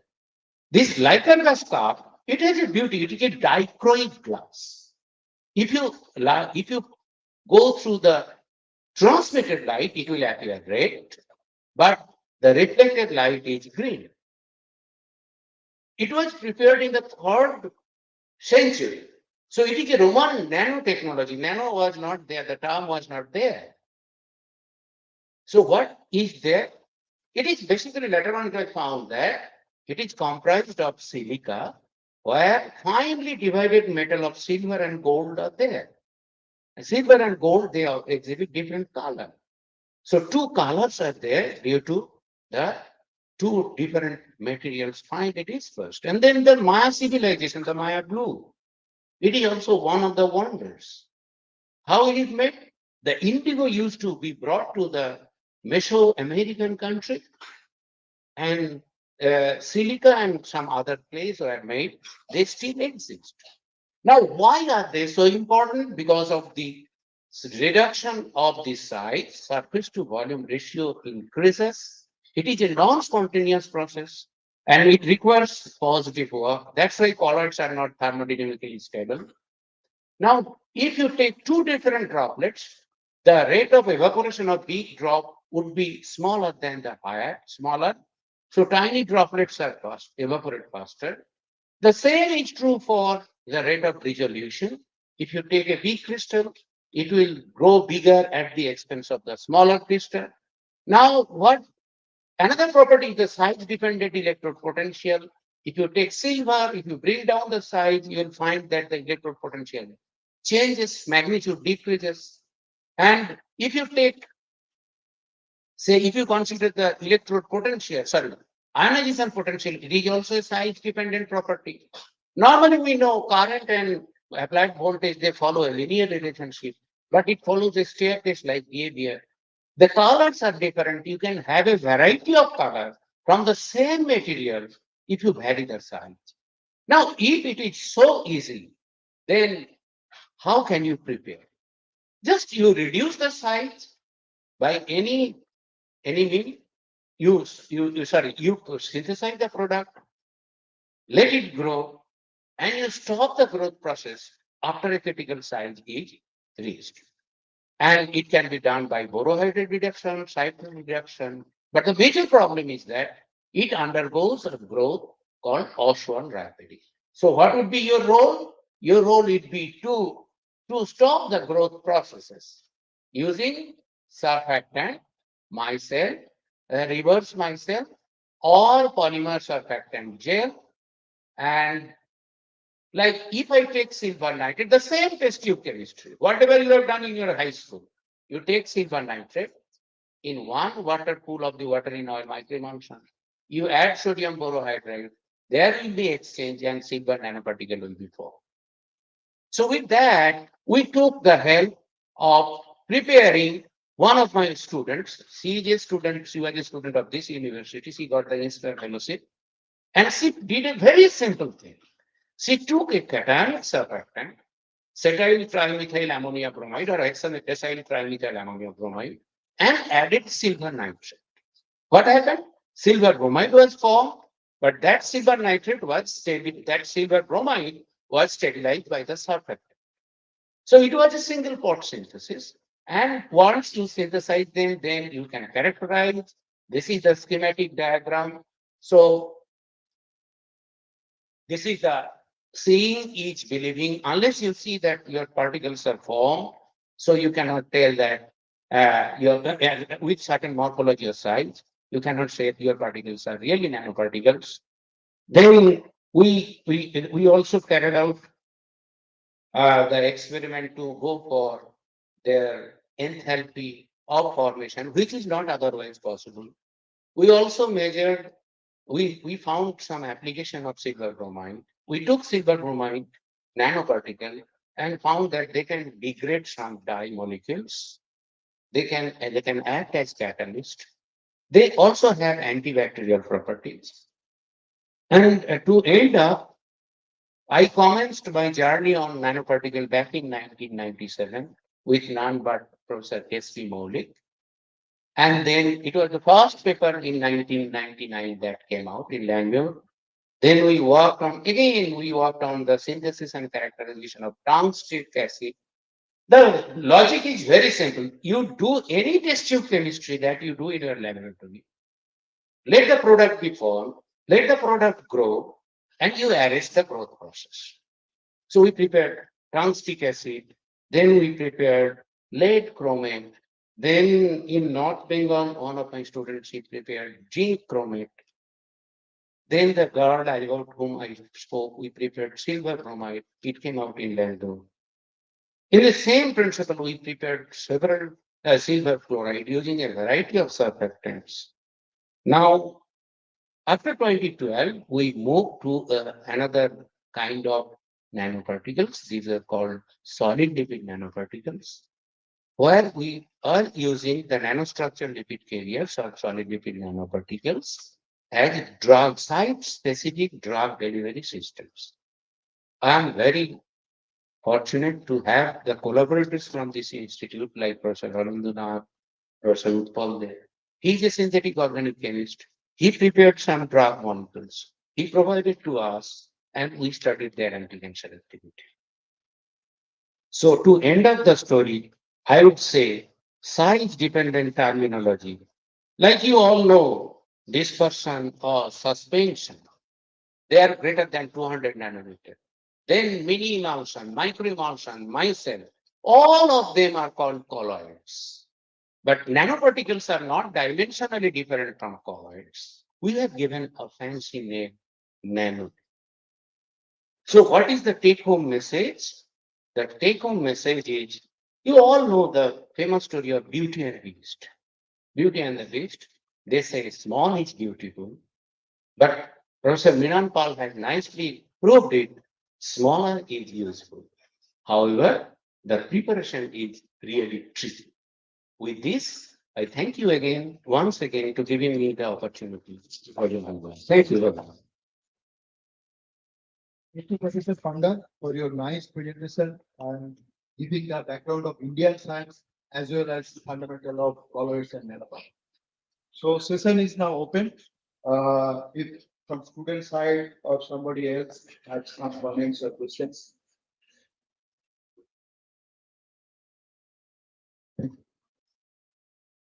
Anybody, any comments or questions? No, it's better. You can ask me any question during the Yeah. lunch as well. Yeah, in that case, thank you, Professor Panda. Now we'll move to speaker, Professor Chidananda Bhattacharya, sir, please. Sir is from Department of English, Rabindra Bharati, Calcutta.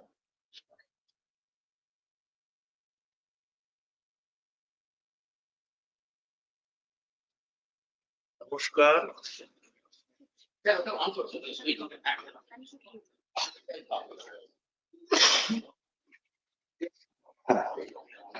Namaskar and a very good afternoon. My regards to Mr. Vice Chancellor, who had been present here, but nonetheless, I've been very thankful to have been invited to this August occasion. And my regards to the co-panelists, yeah, and the one who is presiding, Professor Paul, Mrinal Paul, who is definitely coordinating the entire proceedings. I shan't be very long because length is a tiresome argument. We have been thoroughly kind of imbued with many heterogeneous kind of knowledge inseminations. I personally also gathered much. I learned that a very sophisticated, subtle semantic difference between and the fallout of parliamentary democracy and constitutional democracy. Thank you, sir.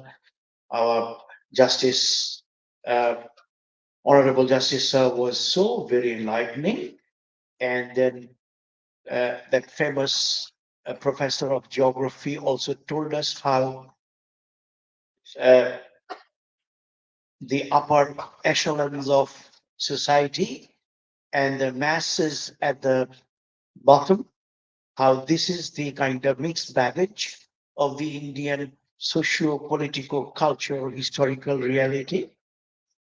I also appreciated the nanoparticles, of course, play a mutual game of the beautiful and the beast. My take is very different. The in simple terms, the logic and magic of the honeymooning couple called language and literature. Like every long-term couple, there is a magical gelling because I'm speaking to the students. No justification for becoming very pedagogical. I shall be pedestrian. Like a long married husband and wife, who do you think runs the family? The husband belongs to the hushed band who earn money but are run by Mr. Wife.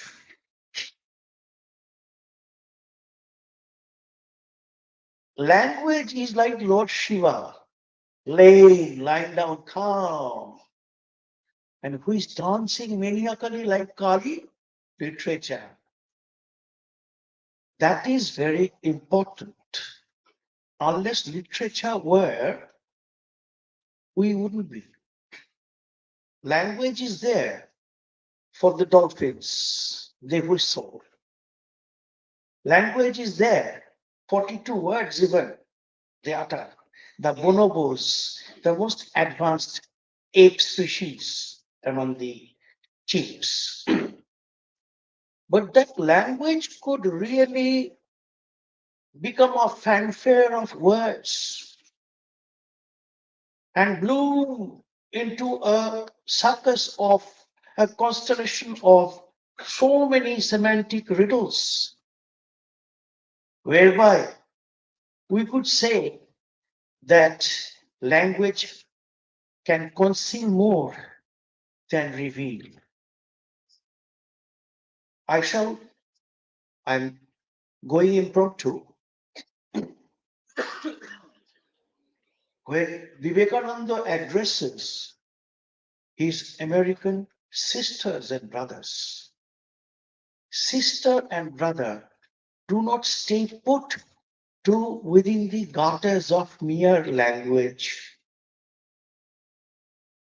It becomes much more. It makes our hairs stand on their ends. That is the flatus of literature. What is literature? So that is among the most indefinable elfins, fairies in our life. If you go by the elemental grammatical lexicological meaning, then literature comes from the Latin word litera, in French lettre, and in English letter, occur. Anything which is edicted, inscribed, or written is letter. So literature is actually nurture of letters. Now, if you, I do not want to recall the names of pundits, but there, if you read, for example, Macquarie or uh, Mary, for example, you will find the nice divisions between literature with small l and literature with mega L. Literature, medical literature, legal literature, legalese, the professional registers of the, the market economics literature, the corporate companies brochure literature. These are also literature with small l, meaning they are serving up their own narrow bandwidth of purpose. By the application of that term, anything said almost in language can be looked upon as literature if it conduces to some aspiration, social, political, economics, or financial, whatever. But when we look up to literature as something life-giving, inspiring, enchanting, then definitely we put in a greater breath, flatus into that literature. It has had its well ramified kind of undocumented, prehistoric, proto-historic, and then within history time, uh, history of evolution across cultures and climes and times. If we go by the Sanskritic Indian kind of ledge, then Sahitya comes from the idea of Sahitatva, that which gives us fellowship. And it is called Brahma Swada Sahodara. It gives us pleasure next only to the pleasure of meeting God, Brahma. I shall come to that a little later, but I've been given in half an hour's time, like Hamlet's father, who must come up at 12 and must depart before light shines. Anyway, such a big topic cannot be kind of compacted into a cream roll or a cake or a pancake. I must do it with a pancakes. What is a language? A language is a series of signs, verbal, oral, or written, which convey, encode in them through sounds or signs or whatever, even music by the Africans when they beat their drums, they communicate.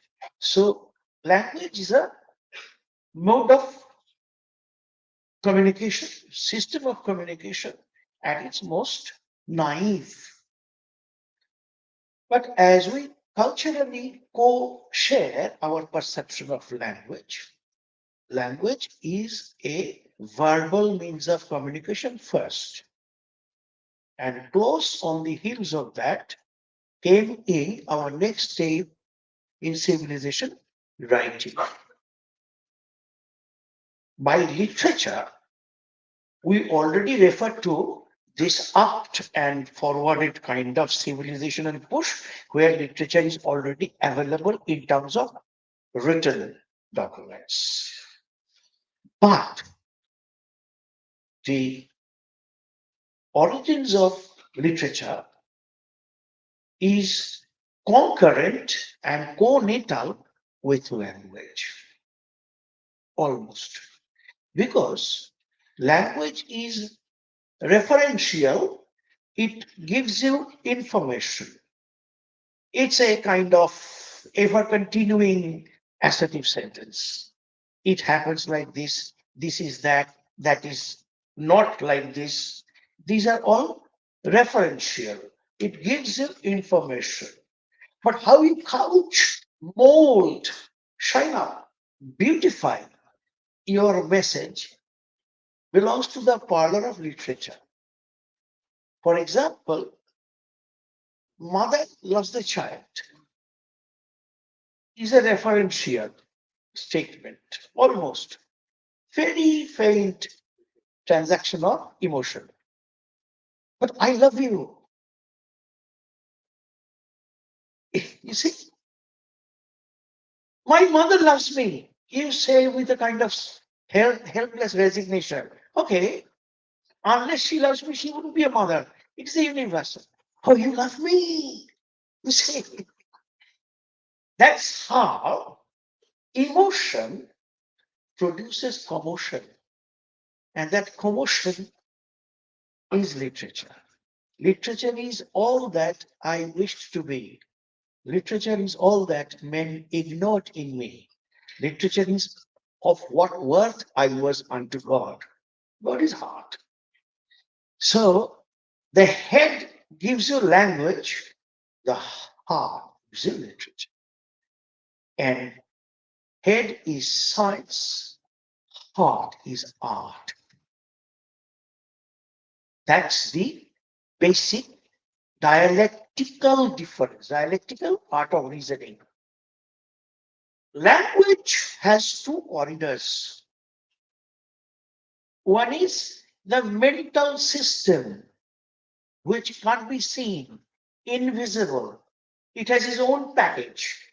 Bengali language, Sanskrit language, English language, etc.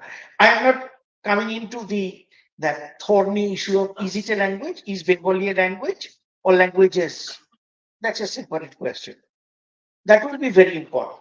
If you go to regional literature, Pabna bound literature, Chattogram bound literature, Mymensingh bound literature, yes, dialects will be very important. But that way, it's a vast continent. I've been asked to frisk only a small island.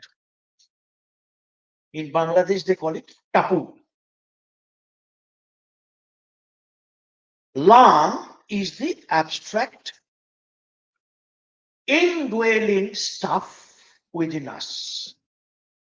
Ferdinand de Saussure, as you all know, those who have studied language will know that Ferdinand de Saussure and his among his disciples and those who were influenced by him, like Bloomfield and others, they all tried within the advantages of linguistics, they looked at the procedural formation of language as a system of science which has three stories: phones, morphs, and utterance.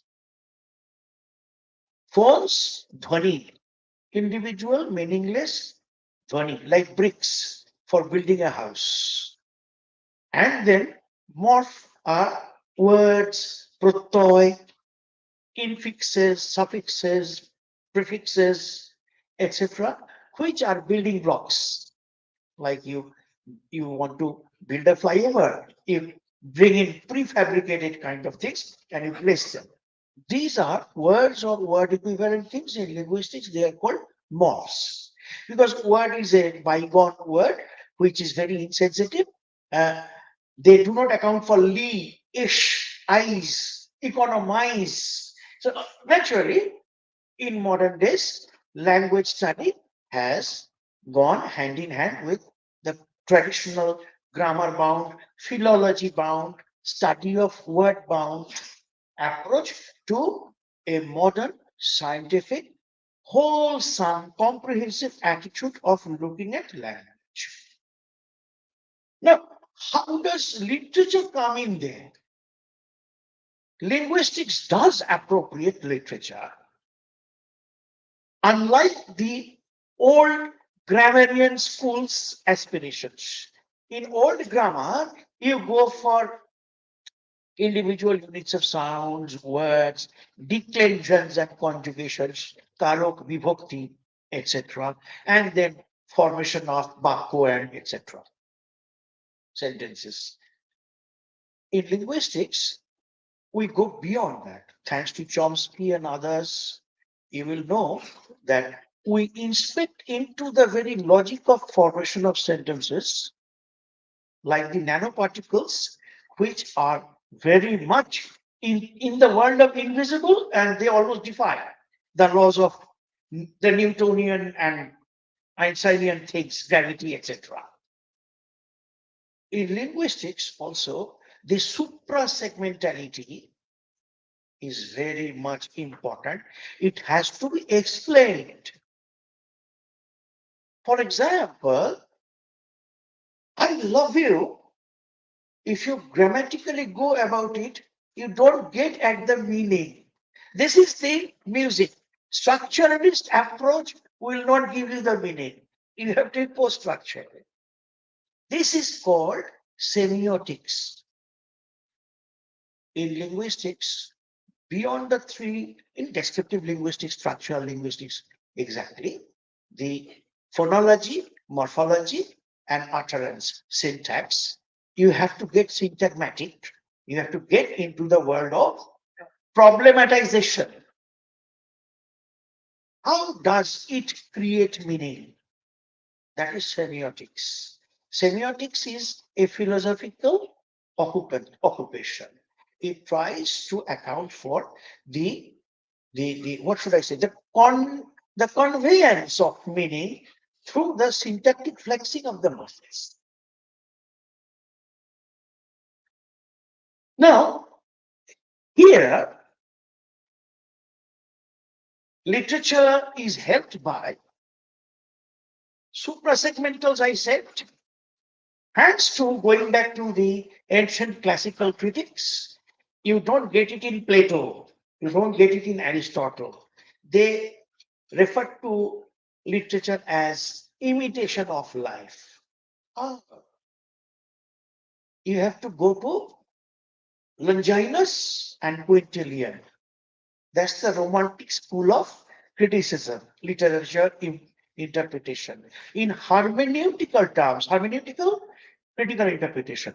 In hermeneutical terms, Longinus says there is inspiration, and this inspiration can be conduited through stylistics. The modern reception of stylistics is far hydra-headed, but it was originally introduced by almost in the first century, just when Jesus Christ was leaving the stage, according to some opinions. Another opinion says it was third century. Anyway, but it's pretty old. Longinus says sublime is the key to literature, the effect of sublimity. I love you. I worship you. Oh, great. Dolce far niente in Italian. Dolce far niente in Italian. Sweet and strange and remote. This sense goes through rhetoric to make the things very pretty, stupidly kind of ordinary. This is not as ordinary. For example, when I was a young man, before adolescence, I looked at the sky, looked at up to a kite, and felt completely charged. Oh my goodness, a kite is flying. Why is it called kite? Because it's on the analogy of the flying bird species called kite. It is a metaphor. Meta meaning across. For in Bengali, bhor. So you are changing the bhor, the weight, from the bird kite to that thing, plaything kite. That is a metaphor. Literature is not satisfied with language's basic minimum office. What is language? I said it gives you information, referential. Man is a biped. I'm a satirist. I said man is an unfeathered, two-legged, unfeathered biped. That was Pope. You see, so no, I'm sorry, Dryden. That's literature where there is metaphorism or metaphoricism. Metaphor can also ensconce metonymy, change of name. তুমি রবীন্দ্রনাথ পড়েছো? Yes, I have read Rabindranath. Is Rabindranath, can he be read by making him lie down? No. That is representational. That is a metonymy. So rhetoric is rhetoric actually. So for your sake, rhetoric is a very good, almost like through Hubble telescope, you can discover so many galaxies of rhetoric. That's what turns, to a great extent, a plain-faced language statement into a literary statement. What is literature? Then, literature is the language of emotion, imagination, feeling, pathology, wonder. And literature is divided into two great houses. One is logic bound, intelligence, the share of intelligence, information, dialectic, argument, all these things they form the parliament. And emotion, they are there, but they are a minority, upper house of opposition. That is called classical literature, the classical approach. In the classical approach, the appeal of head, reason, order, propriety, conventionality, all these things, they come at the top. But in romantic attitude, the heart predominates, and human life is as well divided between these two houses. We cannot become absolutely logical because then we are robots. And because Pakistan is our neighbor and is inimical, let us charge an atom bomb on them. That will be very logical. We misunderstand Machiavelli and we like to play the fox. Ill prince. No, that's not it. What intervenes? My heart. How can we place an atom bomb on so many innocent people? The state is against us, not the masses. That is where literature's import is supreme. Literature inscribes into us those messages which make us human and humane. We live in an environment where we do not live only by the body alone. Jesus Christ was a great poet in the original sense, a maker. In Greek, in original Greek, poiein, meaning one who sees the truth and makes it. In our Sanskrit original old statement of Kobi, poet, that if something very similar was said. What is it? Truth is something which is very subtle and it's almost inaccessible. Not the common people can detect it always. Then who can see it?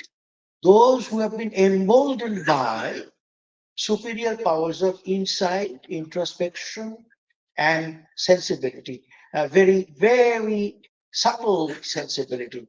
What is it? Shurasya dhara nishita duratvaya durgam pathastvat kavayo vadanti. The path to that truth is as sharp as razor's edge. Shurasya dhara nishita duratvaya. Sweet and remote. In Italian phrase also, dolci far niente. It is not immediately accessible. You have to cross. You have to cross 1,000 psychological wars to get to that shore, to coast up to that shore. Nishita Duratvaya, Durgam Pathastan. It is highly inaccessible, isn't it? Very much like the word Durga, because we cannot access her easily. Durga. Pathastan Kavayo Vadanti. Kavi can see. The meaning of Kavi is the seer, Drashta. The poet is also Drashta. Sir, why suddenly did you come to poet and poetry? Because in olden times, poetry meant literature. Poetry meant verse things. Poetry was literature. When Sharatchandra says Ratri, Roop Dekilam, that is poetry. When he writes a passage, that is poetry. When Vivekananda says, Hey Bharat, bhuliyo na nari jati tomar adarsh, that is poetry. That is poetry. Poetry is not opposite of science or is not opposite of prose. We usually say prose and poetry. No, it is prose or verse. It is science or reason and poetry. Poetry is Kantian reason. Poetry is not Hegelian reason. Poetry is not reason only overtured through the head. Poetry is the literary attitude where your sensibility is done into, it goes spinning into the entire process. How can we use language towards that end? A long history has gone down. Plato says in his Republic, language is an poetry is an imitation through language. So poetry is false. Aristotle says no, poetry is mimicry, but poetry definitely represents life. And then from that, there have been many fighting parlors through, for example, as I said, Quintilian, Longinus, and Varro, and others. To Philip Sidney in English literature, who says poetry is a moral action by the poet, literator. Nature's world is brazen. Only the poets deliver it golden. Here is aspirational input of idealism. Literature cannot go without idealism. Literature is language charged to the sparks of inspiration and idealism. That's why whether small l or capital L, idea is very much there, and some, at least infinitesimal, residual existence of idealism is very much there in medical literature, legal literature, wherever. Philosophy, logos. Logos has to be there. Logos is logic, but logos logic is truth-bound logic, and logos is conveyed through logo. Logo is word, signs, etc. Right.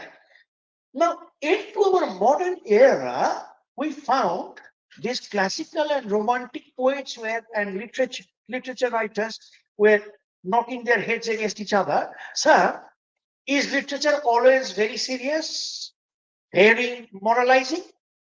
No, perhaps we are narrowing down. There are two kinds of literatures in informal colloquy. One is belletristic, the other one is ephemeral or trivial. Newspaper writing, scoops, small journals. You write scientifically about somebody's bedroom suddenly discovered with 11,000 crores of rupees, and you write a poem, a topical poem, which will not have a long life ensured to it, is ephemeral, samoic, for that moment, transient. If you write addressing some issues which are not universally relevant, then that is ephemeral or even trivial. Trivia can be very entertaining. Literature has two purposes, Philip Sidney says one is to teach and delight. To teach delightfully and to delight and teach. Jobs have to be done in order to be qualified for good literature. Good and bad are not so easy, but trivia is what we nowadays call as popular literature, pulp fiction, pop literature. These are trivia. Belletristic, now it has become a disparaging term. Belletristic is where there is an effort to turn litris letter into bell, fine letters, beautiful writing. Now, beautiful writing can suffer from conservatism, puritanism. So it is better to call them serious literature. Serious literature is also alternatively called highbrow writing. We are never beyond the gutters of criticism. Highbrow writing, for example, if you read Tolstoy, War and Peace, highbrow writing. If you read A Room of One's Own, Virginia Woolf, is making a kind of an epoch-changing kind of a writing. It's highbrow writing. But if you are reading, for example, what is it? Yellow wallpaper. It is middle brow. Because by seeming to keep company with you, it instills in you certain changes in the sensibility. Middle brow writing is the most popular, most effective, most expansive writing. Dickens's novels are middle brow writing. Sometimes dipping towards low brow, Oliver Twist or Pickwick Papers, but they are actually middle brow writing. George Eliot, highbrow writing. Thackeray, middle brow writing. That's how literatures can be categorized as which readership, which intellectual accomplishments they are addressing. Yeah, in another 2 minutes. In modern colloquy, latest critical terminology, we find that literature can create semiotic extensions of meanings. For example, head. What is head? The upper part of our body. I will head the ball. He will head the committee. I will go, with heads down. These are all semiotically charged excesses. So semantic changes are done. Remember Bakhtin, the formalist criticism, where a word can bring in many cultural associations. It can go into other parlors, sociolex, and sociological registers. In postmodern and post-structuralist times now, literature is open to many meanings. It can mean yes and no both together, like a particle can be both hot and cold together. So if you go to the quasar, for what is it? Quark, for example. Quarks do not come to our automatic understanding of what is what. They are sometimes very destabilizing. Similarly, in modern writings, we do not get down to one meaning. We go for meaningfulnesses, which is post-modernity. So language can take us to beyond the pure referential boundaries of language and take us into not only ideas, but activate our ideations. Is there any author? The author is dead. Thank you. Thank you very much, sir. Nicely described was the things about literature and language. So session is open. If anybody wants any clarification or comments on these issues.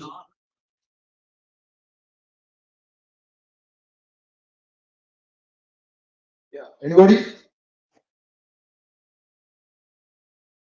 One is there, can I share a question?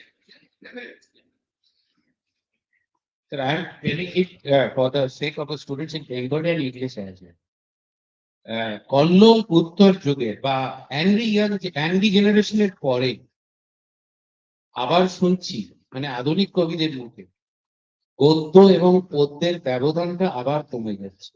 So for the students who don't understand Bengali, the the difference between the prose and the verse after 60s, so-called the modern poets, is it diminishing?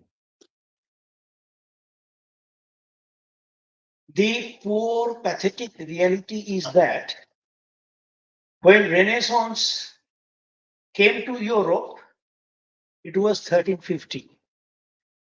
But Renaissance came to England 1450, 100 years after. Because England was sort of culturally colonized by the French cultural hegemonic ethos. We are still being overridden by the cultural hegemony of Western ethos. What the first world has been doing, we have been lately following. Please don't mind me saying this. If Mr. Swanso in UK and America have been doing it and practicing it, we start waking up to my goodness. And then how global I am. Look at it. I'm also dying to do it because Philip Wright has been doing it, Judith Wright has been doing it, so I am doing it. The postmodern, this colorful level has been doing it, meaning in a post structure. The discourses are unfinished. Nothing can limit us to a limited kind of thing. So we are experimenting ad infinitum. So naturally, if Rabindranath has written in Poddo or prose poem, no, we shall be doing something else. Now, I don't say that by doing that, some good things may not be arrived at. Perhaps sometimes they are arriving at it, but this is largely because of Goddalika kind of instinct that they are doing, let us do for sensation. Yeah. So if there is no other question, we have come to an end of this plenary session. Thank you, sir, for your nice explanation also on literature and language.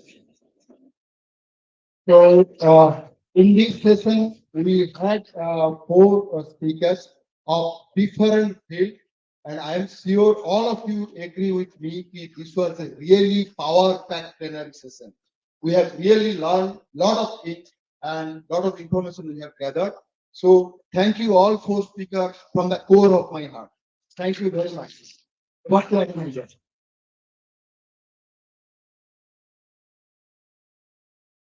Once again, I thank all four of our plenary speakers for taking time out of their extremely busy schedule to be with us here and enlighten us, all of us today. I invite now Professor Ajay Krishna Shah to make his observations.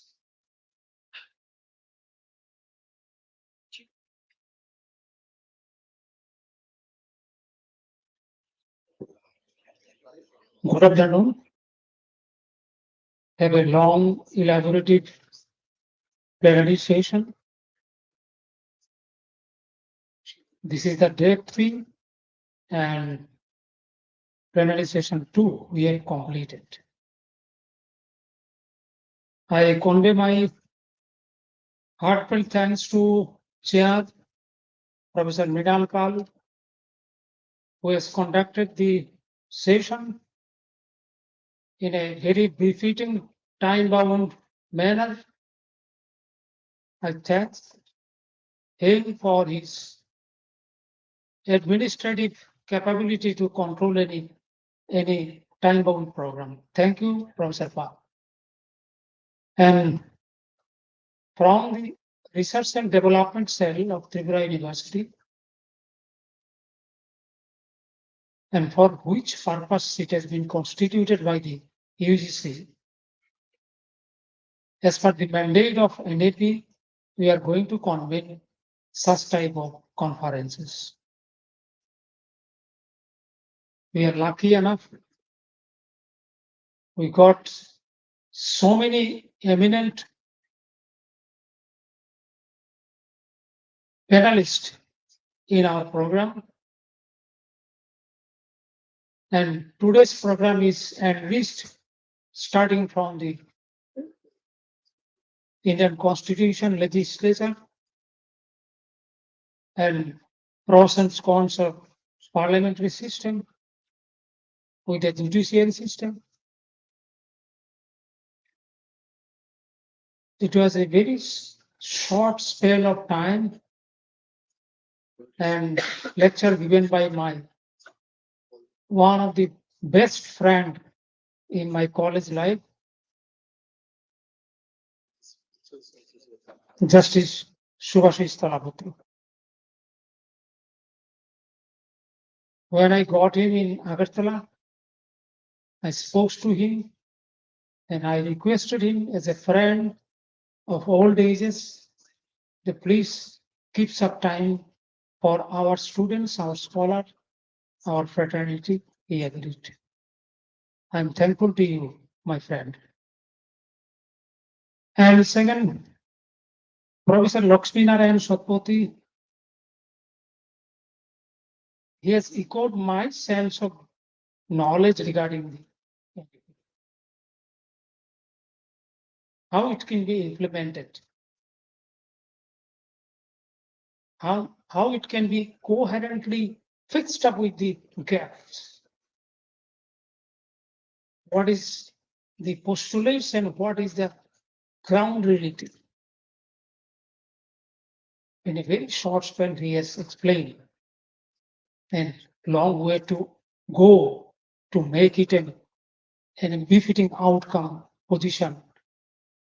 What is the aspiration is being hide in the NAP.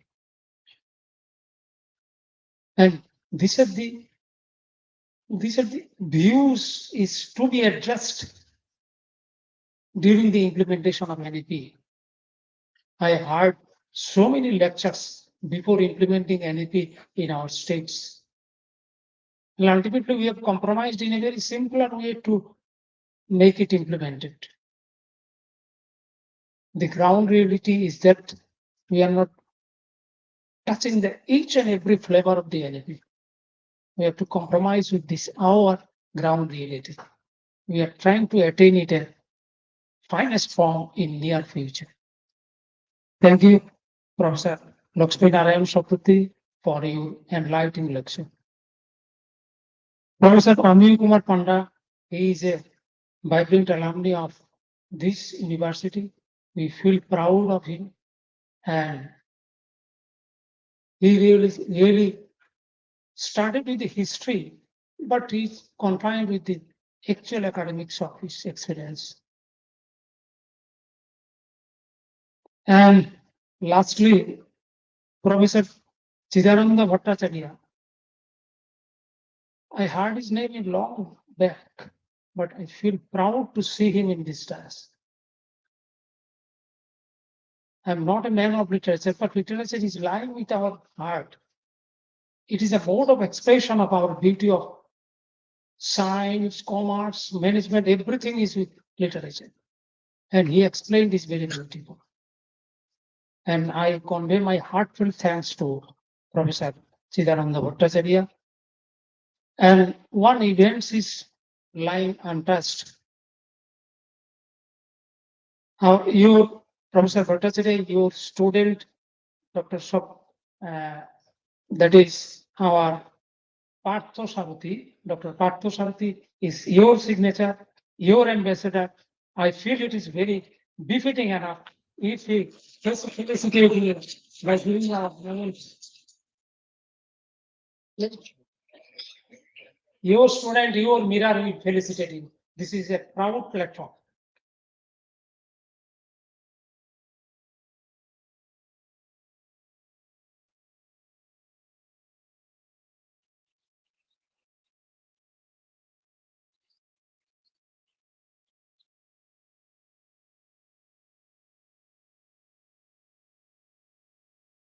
Thank you. This is the end part of this plenary session. Thank you all. And my students who have come late, don't be late, be punctual. It is a lesson to you. I feel sorry that you are coming in late. You prepare yourself the day itself, tomorrow itself, how punctuality can be imprinted your mind. Serious about this. Thank you all.